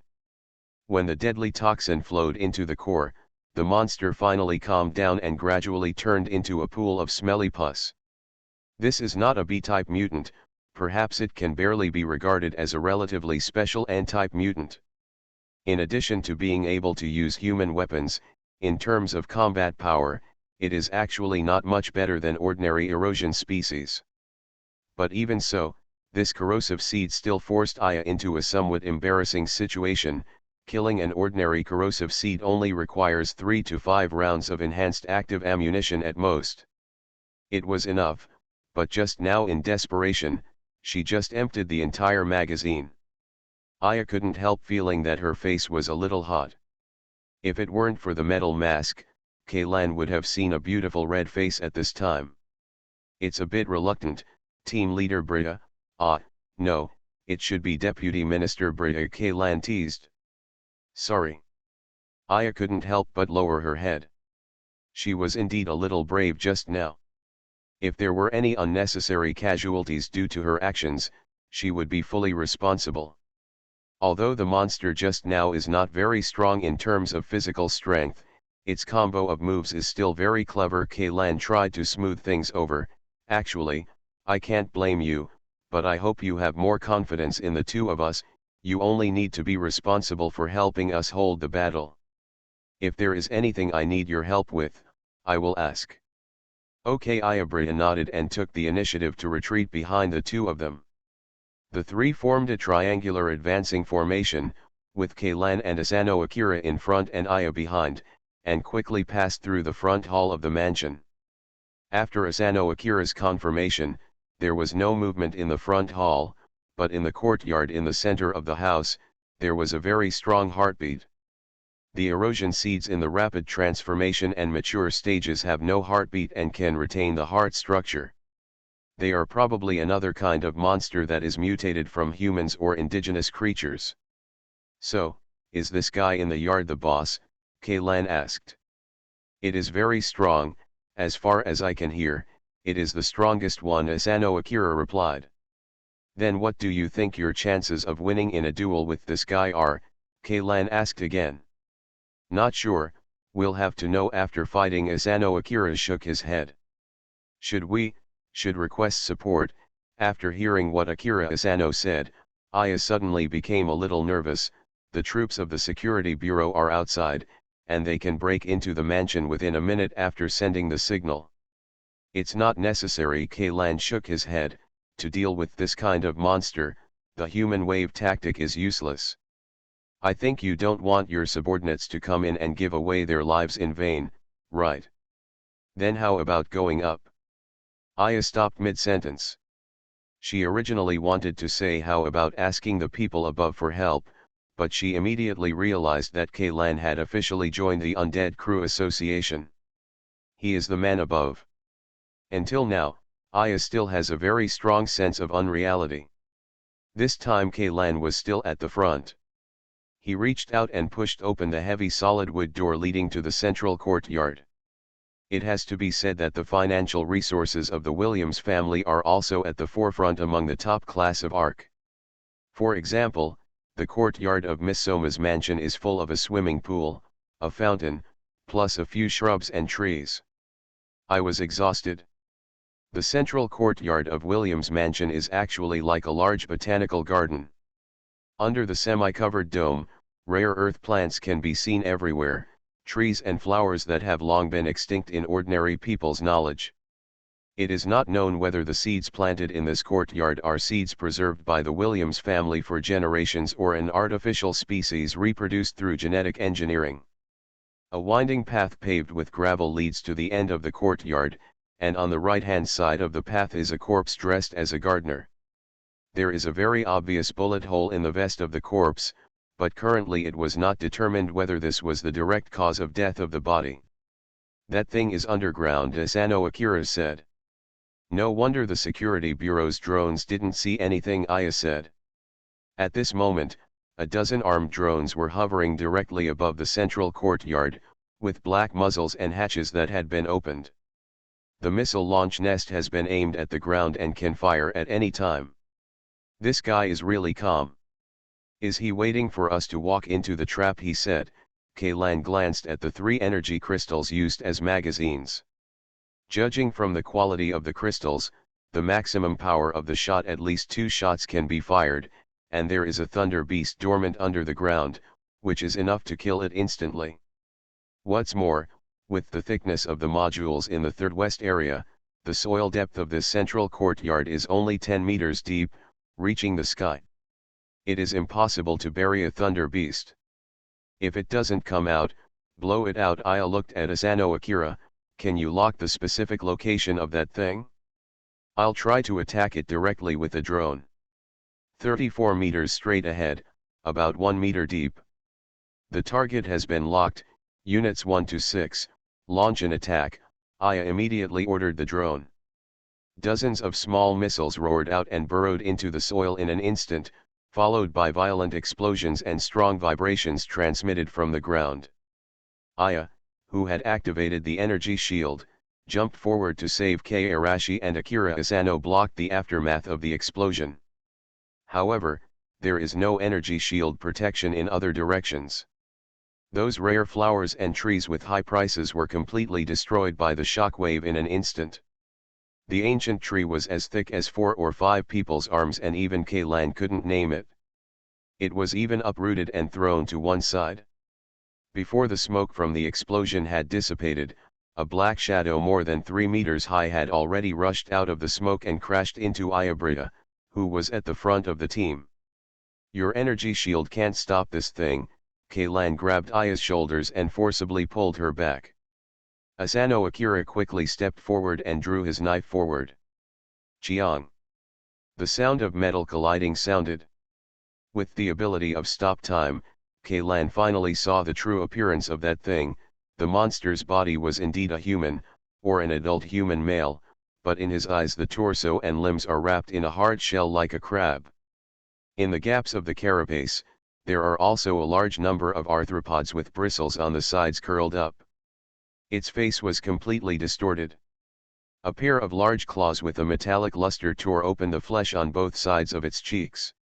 Tentacles also covered with carapace emerged from its nose and eye sockets, dancing continuously in the air. CBS mutant carapace virus. Kaylan murmured, I didn't expect that someone would actually successfully fuse with this thing. What is that? Aya was stunned for a moment. Even as the deputy director of the Internal Affairs Department of the Security Bureau, she had never heard of this thing at all. This is one of the collections in the underground ice house of the Institute. I saw it accidentally when I entered the underground ice house last time to perform a mission. To be honest, if it weren't for the appearance of the corpses sealed in jars, it would be too much. It's so unique that I wouldn't notice this thing, Kaylan explained. CBS is taken from the abbreviation of crayfish cambaris. This virus was found in an indigenous organism called Mediterranean green-shelled crayfish and has infectious if a human being accidentally eats this type of crayfish or is bitten or injected with digestive juice. Symptoms of infection will appear within 24 hours, mainly manifesting as high fever above 40 degrees Celsius, coma, and skin ulcers as well as. And what? Aya couldn't help but ask. At this time, the monster infected by the CBS mutant carapace virus had already fought with Asano Akira. Although its speed could not keep up with Asano Akira, its super hard carapace could withstand the slashes of the Nino alloy sword. Asano Akira often needs to chop the same part 4 or 5 times in succession to split it open, but before he can expand the wound, the edge of the broken carapace will quickly secrete some kind of sticky substance, sealing the wound. Block it up. The hardness of the areas repaired by these sticky substances is even higher than the original carapace.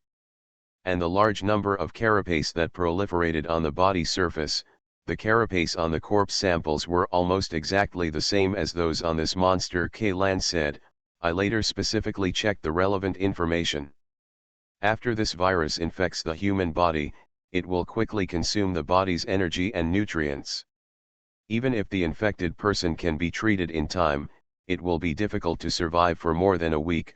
According to the Research Institute's speculation, This virus is most likely a creation of the Alpha civilization, and those Chinese green the crayfish is either an experimental organism that escaped from a certain ruins, or it is an unlucky egg contaminated by a leaked virus. The author of that report is more inclined to the former. Alien Relic Hunter. Author, and Chen-Mi-san. Chapter 690. The best way to deal with this kind of monster is to attack the joints where its carapace is connected. However, every time the sword in Asano Akira's hand strikes those parts, the jointed limbs curled up in the gaps in the carapace will suddenly stretch out, blocking the way. The incoming sharp blade. Under the blade of the Nino alloy sword, these joints were cut off almost instantly, but where the joints were broken, a large amount of sticky gelatinous secretions would be sprayed out and wrapped around the blade. The density of these gelatinous secretions was extremely high. Even Akira Asano could cut it open quickly. For a time, neither of the two fighting parties was able to suppress the other. Asano Akira, retreat. K-Lan raised his gun, aimed at the monster infected with the carapace virus, and shouted. The latter swung the sword in his hand, blocked the pair of crab claws that hit his head, and immediately retreated. At the same time, K-Lan also pulled the trigger and shot out the energy bullets that had been stored in the crystal for a long time. The white light instantly penetrated the monster's chest, and the hard carapace turned into flying ashes in an instant. The monster staggered forward 2 steps, and then fell face down to the ground. "Is it dead?" Aya asked warily. The heartbeat disappeared, Asano said, but there was something else inside it. As soon as he finished speaking, the corpse on the ground began to twitch violently, and a large group of transparent tentacles wrapped in mucus emerged from the large hole that penetrated from front to back. "It's the seed of corrosion, this person is a container."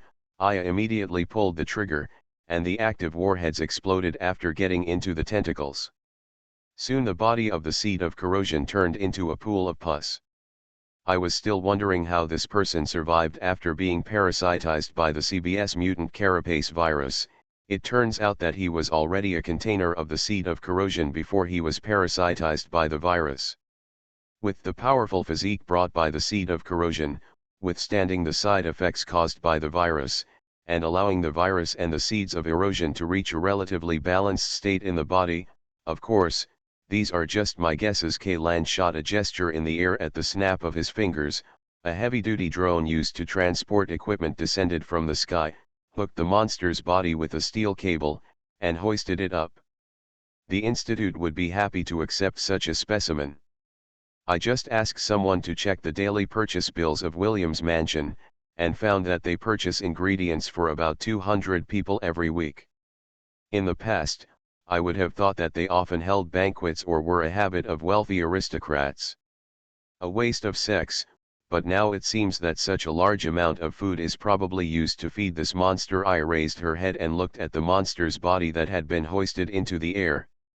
Mutant crustacean viruses and erosion seeds will consume a lot of energy and nutrients from the host. If there is not enough food, this guy probably won't be able to survive even one day. By the way, when did the abnormal purchase bills at Williams Mansion start? K-Lan asked. "A year and a half ago.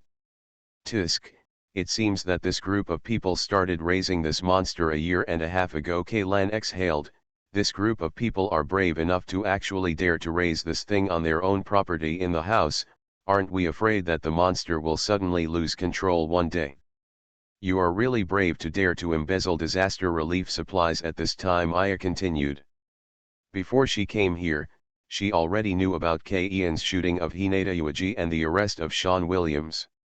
She didn't know why, but after reading the report document that described the entire cause and effect of the incident, she felt a certain fondness for K-Lan. You know, the last cooperation process between the two parties was actually not a pleasant one. The members of the God Hunting Group and Aya's special agent team had constant frictions along the way. From the tension when they first met to the cold looks later, to be honest, she has never given K-Lan and the others a good look. This guy may be full of shortcomings, but at least he still has some sense of justice. Perhaps it is for this reason that he was chosen by the big shots of the Undead Crew Club. As a middle and senior level cadre of the Security Bureau, Ayabria knows very well what the current state of ARC's middle and senior level leadership is, especially as the United Parliamentary Group, the official spokesperson of the Immortal Crew Association. More than 70% of the members of the organization come from the wealthy nobles behind the major financial groups. The forces behind them spent a huge price to lift them to the seats of members, just to allow them to use the power in their hands to serve their families. Seek as much benefit as possible. This is an exchange of power and resources, which is understandable, but human greed has no limits, especially when people have lived in a comfortable environment for too long and lost their vigilance against external dangers. The bad qualities in human nature will gradually be exposed. The Immortal Crew will let Kaylan succeed the fifth seat of Pope, perhaps so that he can get rid of this long-standing chronic disease, right? Let's go, keep moving forward. Ian's voice interrupted Aya's thoughts. The three of them stepped over the Itcher on the ground, walked through the central courtyard, and headed towards the buildings behind. The Williams family's mansion is said to be a mansion, but in fact it covers an area almost equivalent to a European medieval lord's castle. It has a vertical depth of more than 200 meters. Even the style is imitated from French classical architecture, including the front. The hall is simply a replica of the Werner Hall of the Palace of Versailles in France. Even the sterling silver furniture in the Werner Hall has been perfectly restored. Of course, in Ian's eyes, these things are completely the embodiment of extravagance and desire. The cost of this mansion is probably more than the construction cost of a medium-sized military base. However, facing the solid wooden door covered with precious metals and exquisite plaster statues, Kaylan did not show any pity. He kicked up the thick mud-stained boot sole, knocking the entire locked door to the ground. Land. There are two people in the room on the second floor, Asano Akira said. Is it an enemy? It's not like, two ordinary women, one of whom is a child. The two seem to be in a state of high tension and breathing rapidly, Akira Asano said. There is a high probability that she is a female dependent of a member of the Williams family, Kaylan said. Even women and children are included in the arrest targets, Aya asked. As direct members of the Williams family, they are also the direct beneficiaries of the Williams family's numerous crimes and naturally need to bear corresponding responsibilities. Of course, according to ARC's laws, we will not impose penalties on children. As for her, it should be difficult for my mother to stay out of the matter, but compared to the punishment in ancient times where the 3 Yi tribes destroyed the 9 tribes at every turn, this is already very humane, Kaylan said. As the wife of a direct member of the Williams family, Kaylan did not believe that the woman upstairs did not know what her husband was doing outside. The probability that she was a completely innocent White Lotus was almost infinitely close to zero. However, the specific interrogation and sentencing are the work of the court. All Kaylan has to do is to take them out of the house and transfer them to a place under the control and protection of the ARC Law Enforcement Department. Then are we going to find them? Aya looked at the room above. Well, if they are really innocent, then if they stay here, they are likely to be affected by subsequent battles. If they have problems, they can't leave unrest behind us, Kaylan said. Women and children can indeed be said to be the vulnerable parties in conflicts, but in war-torn areas of the old era, they can also be warriors and soldiers who take up guns. Kaylan has watched many documentaries about local wars in the old era.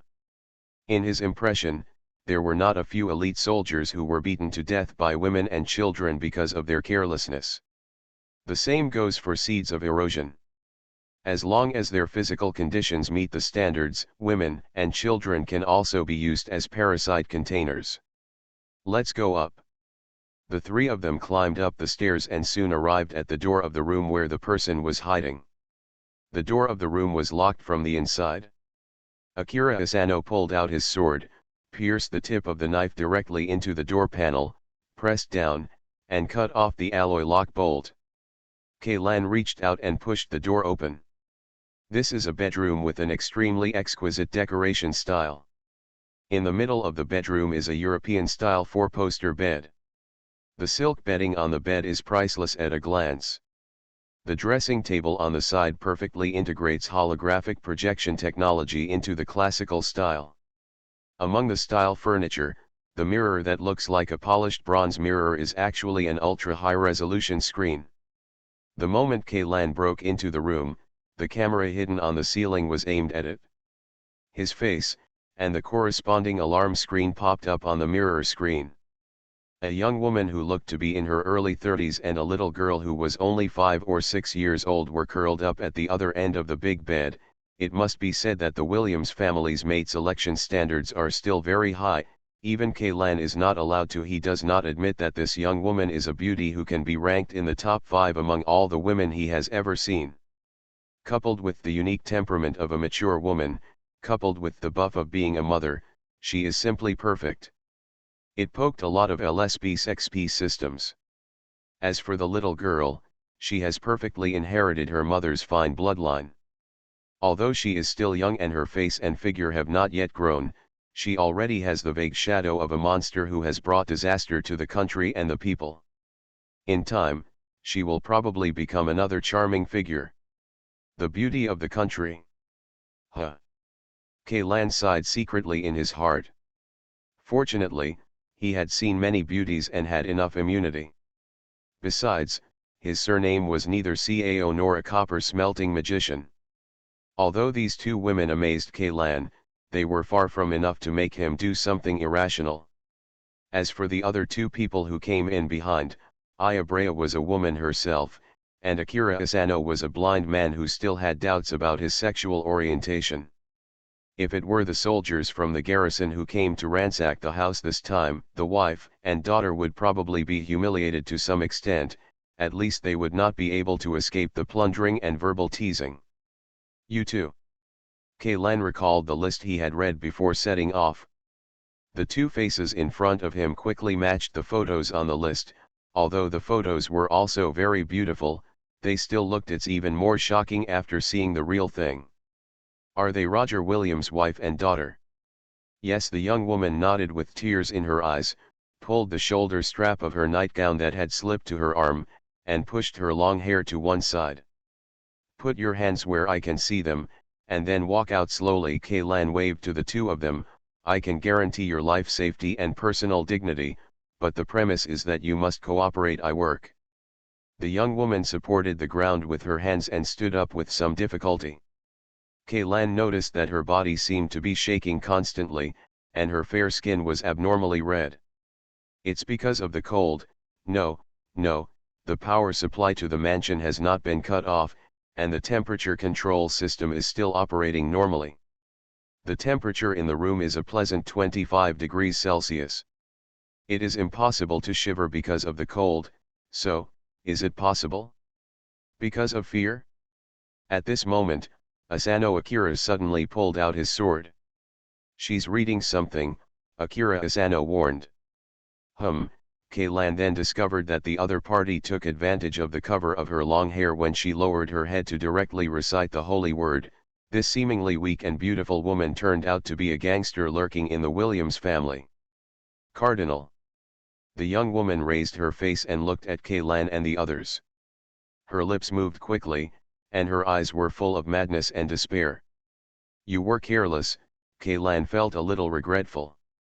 He should have blasted this woman's head with a shot as soon as he entered the door. Kindness to the enemy is cruelty to oneself. This sentence is really true.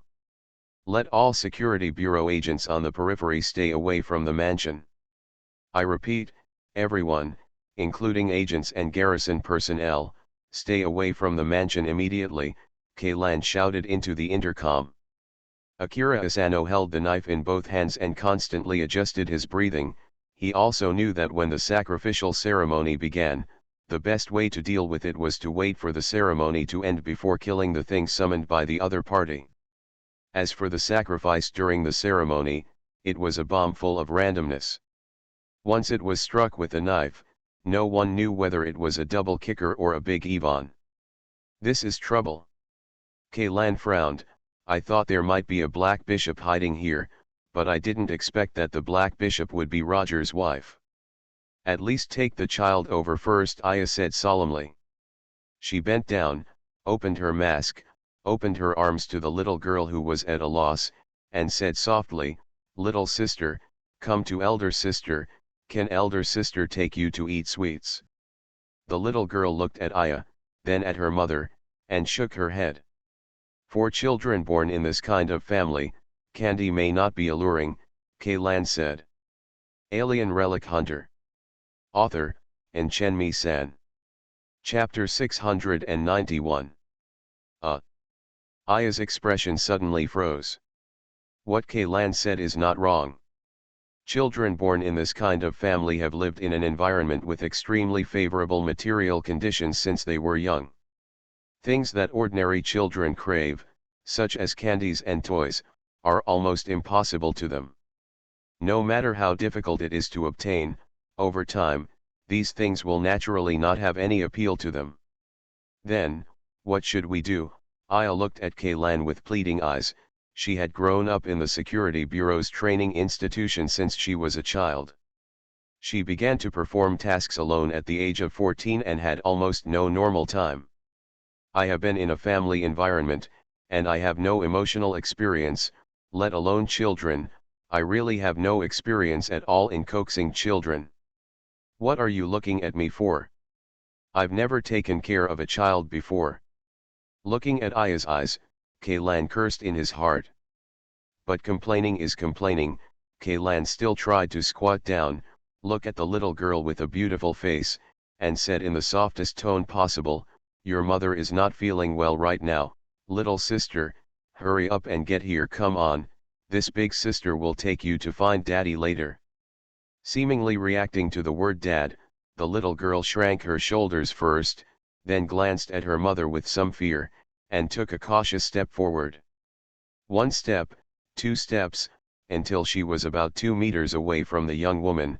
The young woman did not make any reaction. At this time, the little girl took a step forward and ran towards Aya. "Take her out," Kaylan whispered to Aya. Aya stretched out her hand, picked up the little girl, glanced at Kaylan and Asano Akira, and left the room after saying, "Be careful." At this time, the sacrificial ceremony of the young woman across the bed had come to an end.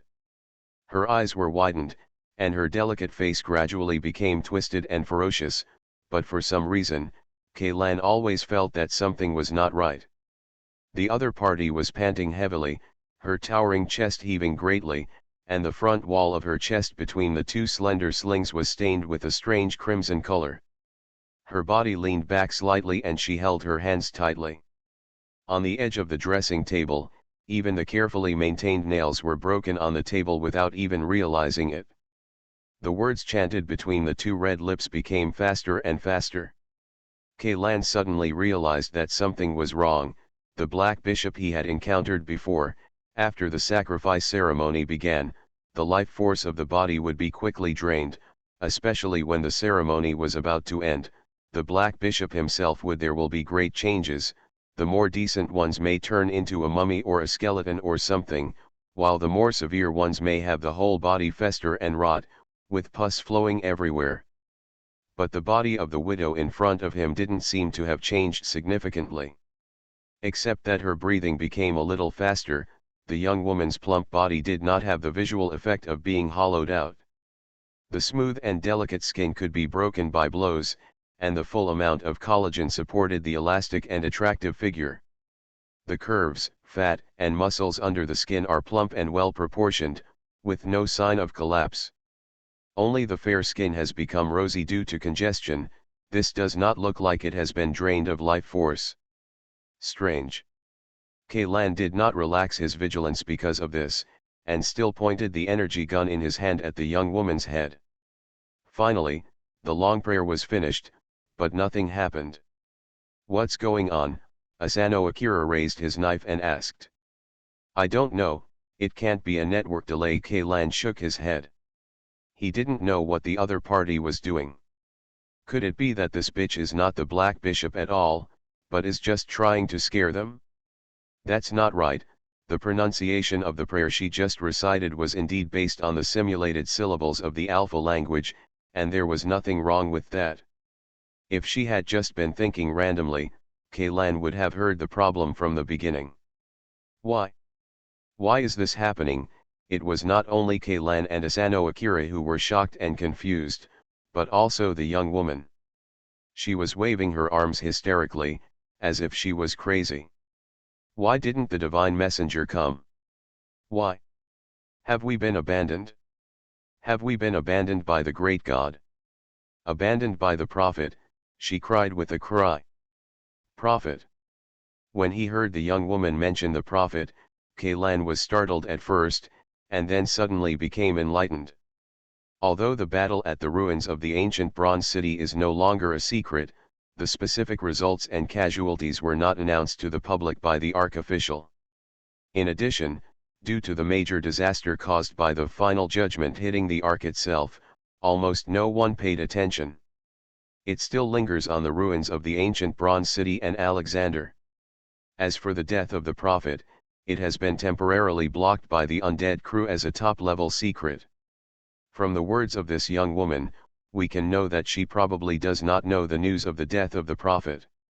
The servant of God can temporarily grant the use of part of the holy word to his dependents, but as a price, when the servant of God or his dependents use the holy word to pray for gifts from the great God, they must donate money equivalent to the gift. Life force as a sacrifice. This is a description of the holy word in the memory fragments in K-Ian's mind. Combined with K-Ian's own actual experience, it is basically certain that the holy word of these black bishops was given to them by the prophet. If comparing the holy word to a kind of summoning magic that requires the cost of life, Alpha language is equivalent to the spell required to release the summoning magic, and the only people who truly master the spell are known to be Kaylan and the prophet. Not yet, counting the consciousness of the living armor, the black bishop holds more like a disposable magic scroll that seals the spell inside. Although the price of life force is paid by the person who uses the magic scroll, now that the person who made the scroll and sealed the spell is dead, the scroll has naturally become a useless waste. To put it in a more concise and understandable way, only Kaylan and the prophet can communicate directly with him. They are equivalent to modems, commonly known as CATs, that are directly connected to the network cable, and these black bishops are connected to him. Kaylan directly smashed the terminal equipment connected to CAT. Now the CAT they are connected to has been directly smashed by Kaylan. Even if these terminal equipment have no faults themselves, it is impossible to connect to the network. Without the existence of a prophet, even if these black bishops recite the holy word 1,000 times or 10,000 times, nothing will happen. After all, they have never mastered the key to the holy word, Alpha language. This was an unexpected gain that made Kaylan quite happy. I didn't expect that by killing a prophet, I could also destroy all the most threatening black bishops within the heretic section. Once this big trouble is solved, it will be difficult to eliminate the remnants of the heretical section downgraded several levels. Looking at the desperate and confused young woman in front of him, a classic line suddenly popped into K-Ian's head: you can shout, even if your throat is broken by shouting, the God you believe in will not hear it. Of course, given that the public communication channel is still open, hundreds of security agents and garrison soldiers are still waiting for K-Ian's order. If he really said this in front of so many people, if you say that, then I'm afraid I won't be able to escape the name of pervert. Even if they don't say it with their mouths, it will definitely spread among themselves. Now that I am considered a senior leader, I should pay more attention to my personal image. I know what's going on, Kaylan said to Asano Akira. The abilities of these black-clothed bishops were given to them by the prophet. When the prophet dies, their abilities will naturally disappear, Kaylan said. I think in the future, the words black-clothed bishop should be used from Ark. Crossed off the threat list. What did you say? The prophet is dead. Although the young woman kept crying, she still captured the key words in the conversation between Kaylan and Asano Akira, and her eyes immediately stared at Kaylan. You are lying. How could the prophet die? You can't kill him. This is impossible, impossible. What should we do with this person? Asano Akira asked Keilan. She is no longer a threat. Just take her out and hand her over to the security bureau, but I think there won't be any difference in the final outcome. After canceling the crime of exile, ARC officials have adopted a kill without mercy attitude towards those who have joined heretical sections. Unless they voluntarily abandon the dark side and turn to the bright side, and can make a large enough contribution to ARC, only then will there be a chance to offset the merit. Generally, worthless believers are often taken to the nearest execution ground for execution during a simple interrogation and filing process, and they are not even allowed to stay in jail for one more night. As for this woman, her fate may be even more miserable than that of ordinary followers of heretical sections. As a black bishop, even if her abilities have been disabled, there is a high probability that the National People's Congress will be asked by the Institute to do live research. After all, so far, the Institute has not been able to capture a living black bishop. Progress in the study of the word is almost entirely zero. Suddenly, Keilan found that he didn't seem to be as disgusted with the Institute as before, especially such inhumane living experiments. Is it because his status has changed? I used to be a little person who carried secrets and was always worried about being caught doing biopsy research, but now, I have become a person in authority above the research institute. Not only does I not have to worry about my own safety, but I can also conduct research. He used the hospital as his own tool. Is that why there was such an obvious change in attitude?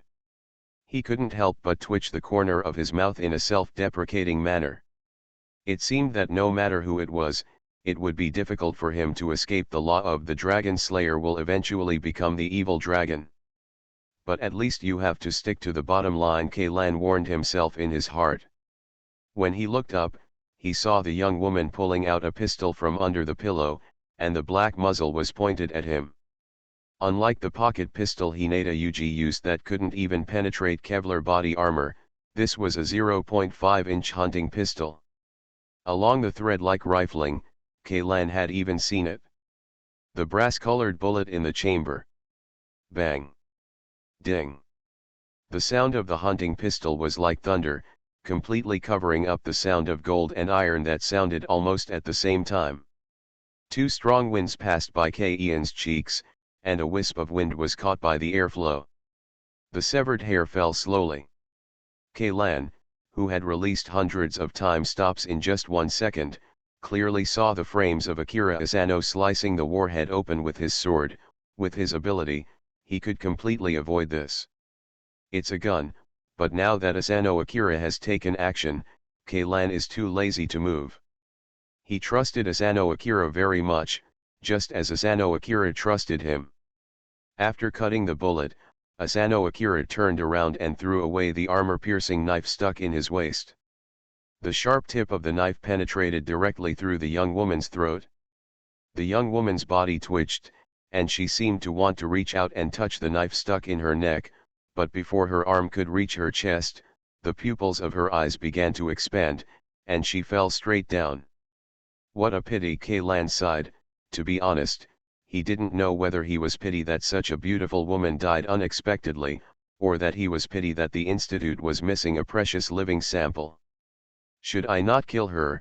Asano Akira was stunned for a moment and asked. It's okay, maybe she should thank you instead, Keilan said. If this woman had not died, the fate that awaited her would probably be even more unacceptable than death. By the way, that knife just now was pretty cool.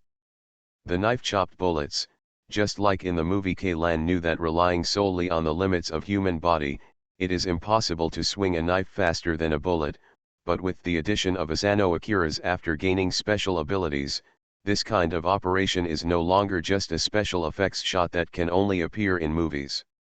Even if it is captured in a time-stop state, the blade cutting the warhead only takes a few frames. When converted into real time, it only takes a few frames. Only a few milliseconds. To be precise, Asano Akira didn't split the bullet. He just kept the blade on the trajectory of the bullet and waited for the bullet to hit the blade. And at the moment when the blade dug into the inside of the warhead, there was a slight tremor on the blade of the sword. It was this tremor that was almost difficult to distinguish with the naked eye. The sides of Ian's head flew out. By the way, will there be any burden or side effects when you use these abilities now? Lan asked. Asano Akira's abilities are almost the same as Marshall's. Lan does not hope that Asano Akira will end up like Marshall. As long as you don't overuse it, it won't be a serious problem. Akira Asano shook his head. At this moment, a scream suddenly came from the earphones. It's Aya's. P.S. Thanks to the Reading Giraffe for the 1,500 starting coins. You are listening to Novels at Bless Up channel. Wish you happiness and luck. Please subscribe to receive new novels. How do you feel about this novel? Please like and leave a comment. Alien Relic Hunter, author, and Chenmi-san. Chapter 692. The two of them immediately rushed out of the door, ran to the corridor, and looked down. Aya, who was wearing power armor, fell to the ground. A tentacle covered in mucus and blood penetrated from her mouth, squirming continuously. The other end of the tentacle was connected to the 5-6-year-old little girl body. Is this little girl a container? Lan felt his scalp numb and jumped over the railing in front of him. At the same time, Asano Akira had already thrown out his sword and accurately cut off the tentacle. Lan grabbed the broken tentacle that was about to burrow into Aya's stomach and pulled it out with force. Along with the tentacle, there was a large amount of blood and organ fragments, foreign objects occupying the throat. After being taken out, Aya immediately coughed violently. However, every time she coughed, blood would splash out from her nose and mouth, and soon the clothes on Ian's chest were stained red. After crushing the struggling tentacle on the ground, Lan took out the spare stimulants and blood replenishers from his pocket and inserted them into the injection holes on the surface of the power armor. Many internal organs in Aya's body have been smashed to pieces by the tentacles of the seed of corrosion. The internal organs were damaged and there was a lot of internal bleeding. The reason why she can still breathe is all because of the strength of the advanced enhanced person. My body is struggling to hold on. What's worse is that many parts of her body have been invaded by the cells of the corroding seed. Even if she can save her life through surgery, she can't escape the fate of infection and parasitism. Cough, cough. Aya opened her eyes with some difficulty. Her vocal cords and trachea had been damaged by the tentacles, and she could no longer speak. She could only look straight at Lan with her eyes. Lan understood the meaning in her eyes. She wanted to be happy. As a member of the Security Bureau, Aya knew very well that she was hopeless. The level of infection in her body was so severe that even if all her internal organs and body were removed, there was no way to save her life. The cells of the corrosive seeds had penetrated deep into the bone marrow and spread along the lines. Blood and body fluids spread throughout the body. In addition to the severe pain, she could also feel a crazy itching, as if countless small granules were ready to move under the skin and would come out at any time. You should close the visor of the power armor, Lan said to her. Aya had previously lifted her mask so as not to scare the little girl, but she never imagined that the little girl she was holding in her arms actually contained a corrosive seed that was about to enter a period of rapid transformation, and when she was least prepared, attacked her. If the mask had not been lifted, her injury would not have been so serious, and she would not have been infected by the seed of erosion cells. Aya shook her head with some difficulty. You want to tell me that it's too late to talk about this now, right? Lan turned his head. On the other side, Asano Akira had already killed the corrosive seed that came out of the little girl's body and the tentacles scattered on the ground. The mutilated corpses were rapidly decaying and festering, and a stench mixed with the smell of blood filled the room. Lend me the knife, Lan said. Akira Asano shook off the blood on his sword and threw it away. Grabbing the handle of the knife in the air, Lan looked down at Aya, who was already on her deathbed, and then penetrated the tip of the knife into her body. Did you avoid the vital points in her body? Asano Akira's ear twitched imperceptibly. Although he couldn't see it with his eyes, the tentacles of his mind could clearly capture the angle of K-Ian's knife. Depth. Of course, I want to save her, not kill her, K-Lan said. This knife can temporarily suppress the corrosive seed cells in her body. When the time comes, as long as she can be replaced with a cyborg prosthetic body, she can survive. Like Ivan, Asano Akira tilted his head. Ivan just lost an arm. From her words, I guess the parts below the nose will have to be replaced. K-Lan couldn't help but picture Victoria in his mind. The medical team came in immediately to save the person. Be careful not to have any contact with the injured person's body or blood or body fluids. She has been infected by the cells of the seed of corrosion, K-Lan shouted into the communicator. According to the regulations of the Security Bureau, agents infected by the corrosion seed must be properly dealt with regardless of whether they are dead or alive. However, as K-Lan, he has full authority to modify this rule. You just need to save the lives of the injured. I will send someone to take over the rest, whether it is follow-up treatment or replacement of artificial organs and cybernetic bodies, K-Lan added. At this time, Asano Akira walked out, holding a delicate and white arm in his hand. This is a severed arm from the little girl who was parasitized by the seed of corrosion. Look, Asano Akira said. On the inner side of the arm, there were several needle holes that had not yet healed. It looked like they had been punctured recently.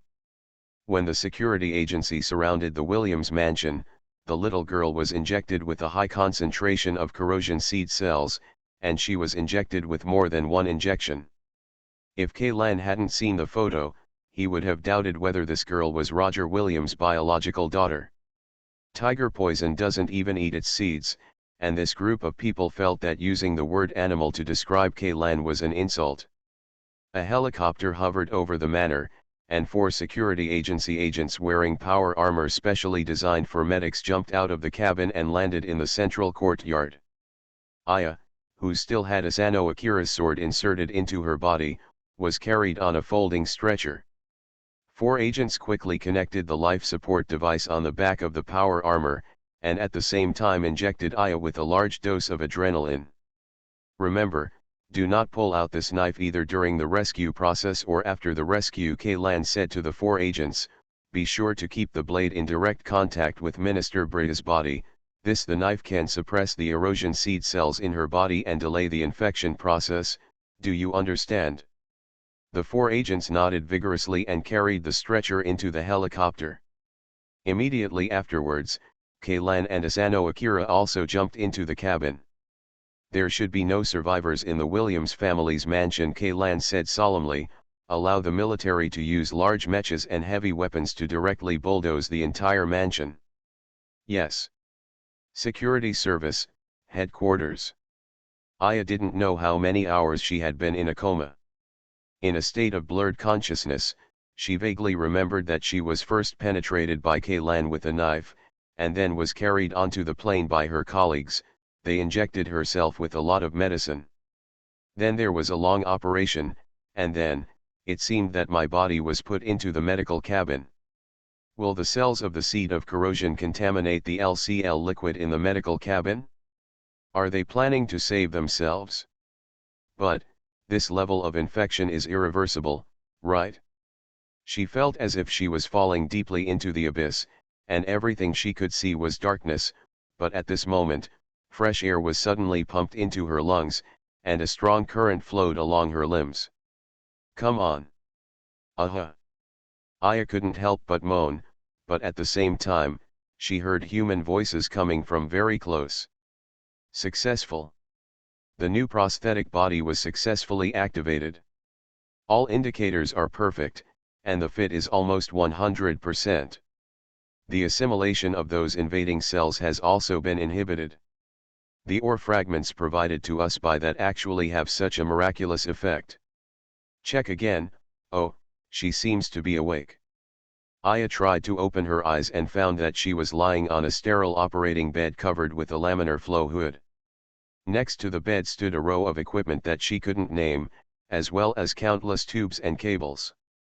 These devices extend all the way to the bed and are connected to interfaces in various parts of her body.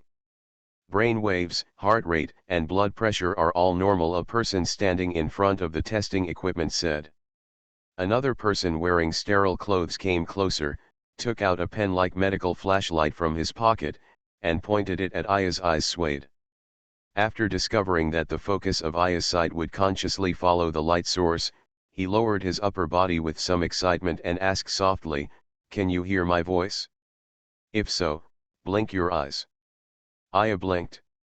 "Very good, I'm conscious," the other party nodded, and the assistant beside him quickly made notes on the tablet. "Then do you still remember who you are?" the other party asked again. "Who am I? I am Aya Brita, an agent of the ARC security agency." Aya blinked again. "Can you still remember what happened before you fell into coma?" the person wearing a sterile suit continued to ask. "We need to confirm whether you have symptoms of amnesia. Your body has been replaced with a large area of cyborg prosthesis.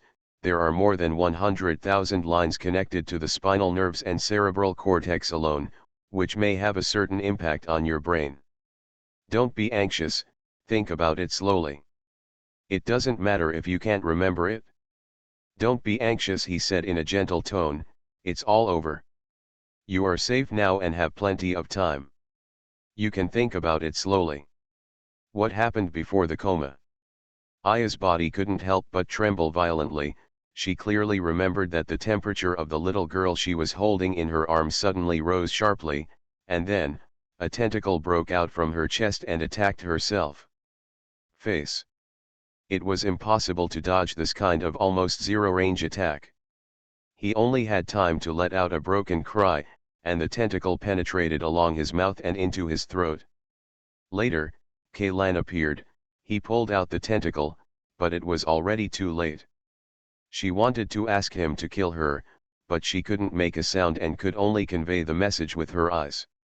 Fortunately, he understood the look in my eyes. He took the knife and stabbed me.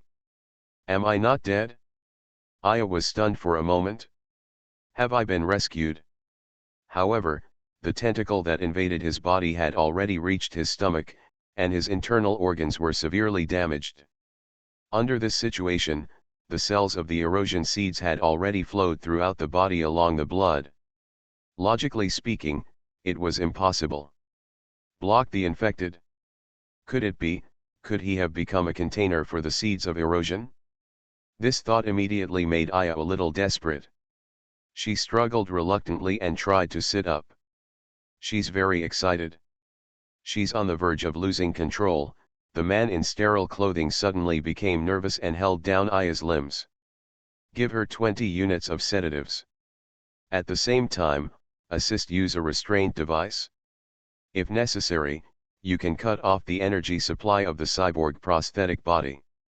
With a burst of mechanical sound, several mechanical arms protruded from the edge of the laminar flow bed, imprisoning all Aya's hands and feet. At the same time, an indescribable sleepiness surged out from the depths of her brain. Am I really going to become a monster? She thought with despair, falling into a deep sleep again. North District 1, Joint Parliamentary Group Office Building, 6 underground floors, entrance to Blackwell. Kaylan walked into the elevator alone. A dark red laser slowly scanned him from head to toe. A mechanized female voice sounded in the car. Identity confirmed. Welcome to Beijing, His Excellency the Pope. The so-called Blackwell is actually the only external terminal of the General Archives. This terminal is buried deep underground in the North District. Only members of the Undead Crew Association can enter, the external archives connected to the ARC network. The data of library all comes from here. The information that can be disclosed will be provided to different departments and institutions according to different authority levels after being screened, and deleted and modified. And those the first, most original, and most complete information will all be sealed in the Blackwell. For the sake of safety, Beijing did not connect to ARC's network, but adopted a somewhat clumsy but very reliable information storage method. A vast amount of data was stored in countless large-capacity physical hard drives. The hard drives are neatly stacked on labeled cabinets, just like those archives in the old era that were responsible for collecting and preserving documents and files. The work of the Disaster Relief and Aftermath Office was handed over by Kaylan to Hound, Zofia and others. Although it was somewhat suspected of nepotism, at least their character and ability were completely trusted by Kaylan. As for himself, he had more important things to do. According to time estimates, Ayabrita's prosthetic transformation surgery should have been completed by now. In order to suppress the erosion of seed cells in her body, Kaylan provided a lot of stalagmite fragments and asked the technicians in charge of the surgery to implant them into Aya. In Ya's prosthetic body, these fragments also reminded Kaylan of many things. The abyss of the undersea city, the nameless island with no day or night, the underground ruins where prehistoric species were once kept in captivity, and the mysterious mission that the 776 Special Forces team once performed. And that puzzling secret phrase. The answers to these things lie in the dark well. Alien Relic Hunter. Author, Chen San. Chapter 693. With the slight sound of the mechanical gears turning, the elevator began to descend. Kaylan could feel the sense of weightlessness gradually increasing. Through the glass walls on both sides of the car, he could see that the well walls were rising rapidly, one after another. The red indicator light flashed past. The distance between each red indicator light in the elevator shaft is 4 meters. Kaylan counted a total of 1,465 indicator lights before the car suddenly slowed down and stopped. This is the deepest part of the black well. If the number 0 stratum in the northern area is used as a benchmark, the depth here is more than 5,800 meters. It is located exactly in the center of the arc. The car door opened, and lights lit up on both sides of the dark corridor ahead. You have arrived at the bottom of the black well, the General Archives of Noah's Ark said the cold mechanical female voice. Obviously, technology has now developed to the point where it is possible to synthesize virtual voices that are hard to distinguish between real and fake, but they still have to use such a stiff mechanical sound. Are those people in the Undead Crew Club playing retroism? Kaylan complained inwardly and stepped forward. Compared with the obsidian corridor in the conference room in the core area, this corridor is made entirely of metal modules and is much longer. However, fortunately, the entire corridor is completely straight, with no bends or forks. Don't worry about getting lost in it. The soles of Ian's boots stepped on the solid metal floor, making a tata sound. These sounds were transmitted to the distance along the corridor, and then turned into echoes and echoed back. There is a faint smell of rust in the air. Kaylan vaguely stopped until there was a rustling sound above his head. He looked up and found a dozen mechanical spiders clinging to the heights of the two walls. Those eye-like monitors were emitting a dark red light, and then coupled with the creepy sound made when the metal joints rub against the wall, if it were a timid guy here, he might not immediately turn around and walk towards the elevator. Seemingly realizing that Kaylan had noticed these mechanical spiders, the mechanical female voice spoke again. These autonomous spider robots are part of the Blackwell Guard's power and are directly controlled by the core mastermind. Let robots serve as guards. Is it because you can't trust people? Kaylan complained. Probably the AI didn't know how to respond to this complaint, as the mechanical female voice didn't answer. What a stupid AI, Kaylan secretly complained that imperfect artificial intelligence can be classified as artificial retardation. The AI that manages the Blackwell is not even able to speak or know that the smart housekeeper of his previous residence can't speak. Which third-rate programmer trained him? Aren't these self-disciplined mechanical guards afraid of being invaded by viruses, Trojans, etc.? Kaylan asked again. Virus programs cannot get past the core mastermind's firewall. The AI's answer was stupid, well, or rather, very formulaic. Oh, really? Kaylan muttered. Since the other party said so, he felt a little itchy. If you have time, try to attack the firewall of your core mastermind. In the past, this kind of behavior would have been almost the same as seeking death, but now that Kaylan has officially become a member of the Undead Crew Club, everything is naturally different. Finally, Kaylan reached the end of the corridor.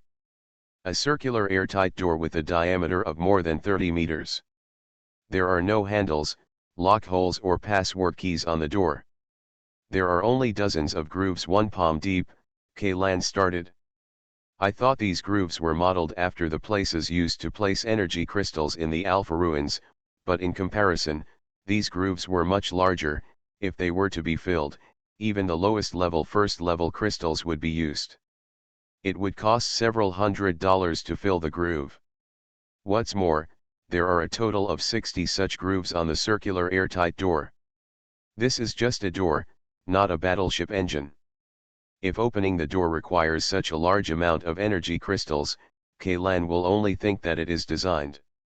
There is something wrong with the people who play this stuff. It can't be a sensor door, right? Kaylan thought in her mind and walked forward.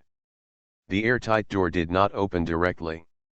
Instead, the autonomous mechanical spiders clinging to the wall suddenly moved.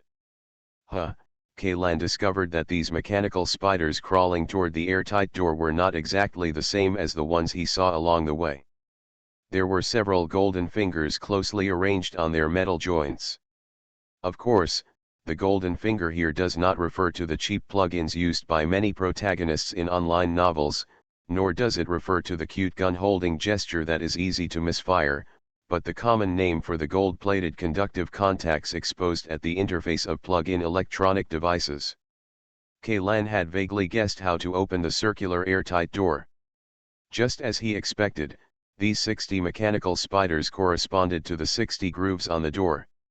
According to the number of the internal chip, they got into each groove and inserted the metal limbs into the bottom of the groove. In the small holes. Crunch. A tooth-breaking friction sound came from behind the door, and the heavy metal airtight door slowly rolled to the side, revealing the entrance to Ian's eyes. This method of opening the door is indeed cool, but it is flashy and full of security risks. As a hacker, Kaylan has always been full of distrust of electronic devices, especially smart electronic devices. In his view, any program written with ones and zeros, no matter how rigorous, must have loopholes. There is no program in this world that has no loopholes. If there is, it is simply because your level is not high enough and you cannot find it. The more complex and intelligent a program is, the more loopholes it will have. Suppose Kaylan traveled to a certain post-apocalyptic zombie novel and happened to activate a certain novice gift package. 2 guns were placed on the wall for him to choose from. One has a mechanical structure as precise as a watch and integrates a large. The HKG-11 rifle is the essence of German industrial standards, has a high price, is well made, has epic making awareness and advanced design concepts. The other one comes from the industrial assembly line of a regular military factory in Eastern Europe, and has almost no shining points except for the leather. Kalashnikov assault rifle, Kaylan would choose the latter without hesitation. There is no other reason. The mechanism of the former is too precise. Being too precise means being delicate. It has extremely high requirements for dust-proofing and waterproofing. Its disassembly and maintenance are also very time-consuming, and small parts are easily lost and damaged. It's hard to find a replacement if lost. This is true for physical machinery, and the same is true for virtual programs. Kaylan, who never stopped complaining in his heart, crossed the 30-meter-high circular doorway and entered the room. Rather than saying it is a room, it would be more appropriate to call it a hall, or an underground plaza. This is a huge space. Under the illumination of the light, the farthest point of Ian's field of vision was only more than 300 meters, but he still did not see the other 3 walls. And the block behind him also extended into the shadows beyond the reach of the eyes. In this square, there are countless metal cabinets, each of which is filled with hard drives packed in black anti-magnetic boxes. Seeing the hard drive, Kaylan couldn't help but think of the hundreds of terabytes of treasures he had stored in the hard drive, Before every mission in the past, he would delete these things and the browser records completely, and wait until he was alive from the ruins. After coming back, download it bit by bit. Don't be afraid of being shattered into pieces, but keep your innocence in the world. This poem is not unreasonable. There are two ways of death during this time, one is called physical death and the other is called social death. But now it seems that the undead crew should have collected a lot of information related to themselves, not to mention those seeds and pictures. I am afraid that these guys even know exactly what XP they like. Thinking of this, Kaylan couldn't help but blush, but then returned to normal. As long as you are not embarrassed, others will be embarrassed. The most humble person is invincible. The thick in Hauerhixu refers to having a thick skin. Once I accept that I am a hentai, then I am invincible. Kaylan looked around and saw many clear steel-stamped inscriptions on the ground. That was the time when these files were sealed, and the files on the rows of shelves in front of him were sealed in the 4th month of the 9th year of the new era. Wuhu is actually the archives of the Ark just after it set sail. Although his heart was itching for these secrets that were so old that they could even be called ancient, there were more important things for him to come here today. If he wasted his time and energy on irrelevant things, with the capacity of this archive, I am afraid that when the damaged parts of the Ark are completely repaired, he will not be able to finish even a corner of the archives. In the 9th year of the new era, even the Undead Crew Association had not yet appeared at that time, and the possibility of relevant clues and secrets was basically zero. Kaylan walked along the era number. He didn't know why, but with every step he took, he seemed to be able to feel the time that had passed long ago but had a silhouette left behind. The number of files is different every year. In years with more things, the number of files left behind will be more, and in years with less things, there will be fewer files. But even in the most free years, there are at least a dozen cabinets. Files. Through the labels on the anti-magnetic box, Kaylan could learn that most of these files were data on Ark supplies and population changes. In addition, the early files also contained a large part of observation records of the Earth and the solar system, and as the years went by, these observation records gradually decreased until they disappeared completely in the year 107 of the new era. The people on the Ark watched with their own eyes as their former home, the Earth, was swallowed up by the aging and expanding sun. As for why the sun evolved from a yellow dwarf to a red dwarf billions of years in advance, there are different opinions in the academic community, but there is still no conclusion. This topic used to be a forum experience package, but as time goes by, the memory of the Earth, the Sun, and the solar system gradually fades from generation to generation, and the popularity of this topic gradually disappears like a star approaching the end of its life. Nowadays, only people occasionally mention this matter in astronomy-related forums. For the absolute majority of people on the Ark, the sudden decay of the sun is actually related to Nuwa patching up the sky and Jingyun. There is no difference between stories such as Wei Reclamation and Gong Gong's anger touches Mount Buzhu. As for the disappearance of official observation records, it was probably because in the 107th year of the new era, the Ark had left the solar system far enough away that human observation equipment could no longer see the solar system. Kaylan is also very interested in the Ark's voyage records, but if converted into file capacity, I'm afraid it would have to be measured in billions of terabytes. Even a supercomputer would get stuck when reading these files, let alone the human brain. Efficiency. Sighing, Kaylan continued to walk forward in the order of time. About half an hour later, he discovered a clearing. Among the shelves filled with cabinets around it, this empty space about the size of 2 football fields stood out. Not only are there no hard drives to store files, there are no empty cabinets either. Strangeness. Kaylan lowered his head and looked at the ground. According to the numbers on the inscription, the files from the 499th year of the new era should have been placed in this open space. But these files have disappeared. This year, Kaylan tried hard to recall what happened in New Era 499 in his mind. For a moment, his whole body trembled violently.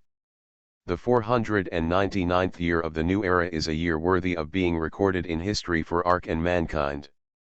This year, Ark observed a natural wormhole hidden at the edge of the Orion cantilever of the Milky Way. Of course, when Ark discovered this wormhole, it was no longer possible to escape the gravitational pull of the wormhole. Fortunately, the Ark finally successfully passed through the wormhole and successfully reached the extragalactic star field that had never been touched by human vision. Traveling through the wormhole, Ark paid a huge price, but fortunately, the human fire still exists. Why have all the files from New Era 499 disappeared? Many things that happened in this year can be found in public archives. Why are they not here? Kaylan was full of doubts. This is unreasonable. He walked back and forth in the open space and discovered a new doubt. In this open space, there are holes reserved for bolts, and those bolts are used to fix the metal cabinet frames where the hard drives are placed. There used to be rows of cabinet shelves here, and the cabinet shelves may have been filled with black anti-magnetic boxes. But now, they have been moved. P.S. Spring is here, and it's the breeding season of animals. Sorry, I said the wrong word, it should be spring, and it's a good time to go on a youth tour. It's just in time for the May Day holiday. The author plans to go out with friends tomorrow. I went on an outing and went to the next county in the morning. It will most likely be midnight when I get home, so I won't update. I'll ask everyone for a day off here. It just so happened that the side effects of tenosynovitis and numbness in my fingers were a bit severe these past 2 days, so I just wanted to give my fingers a rest. I also wish everyone a happy May Day holiday, but while going out to breathe fresh air, please be careful of the epidemic and pay attention to safety.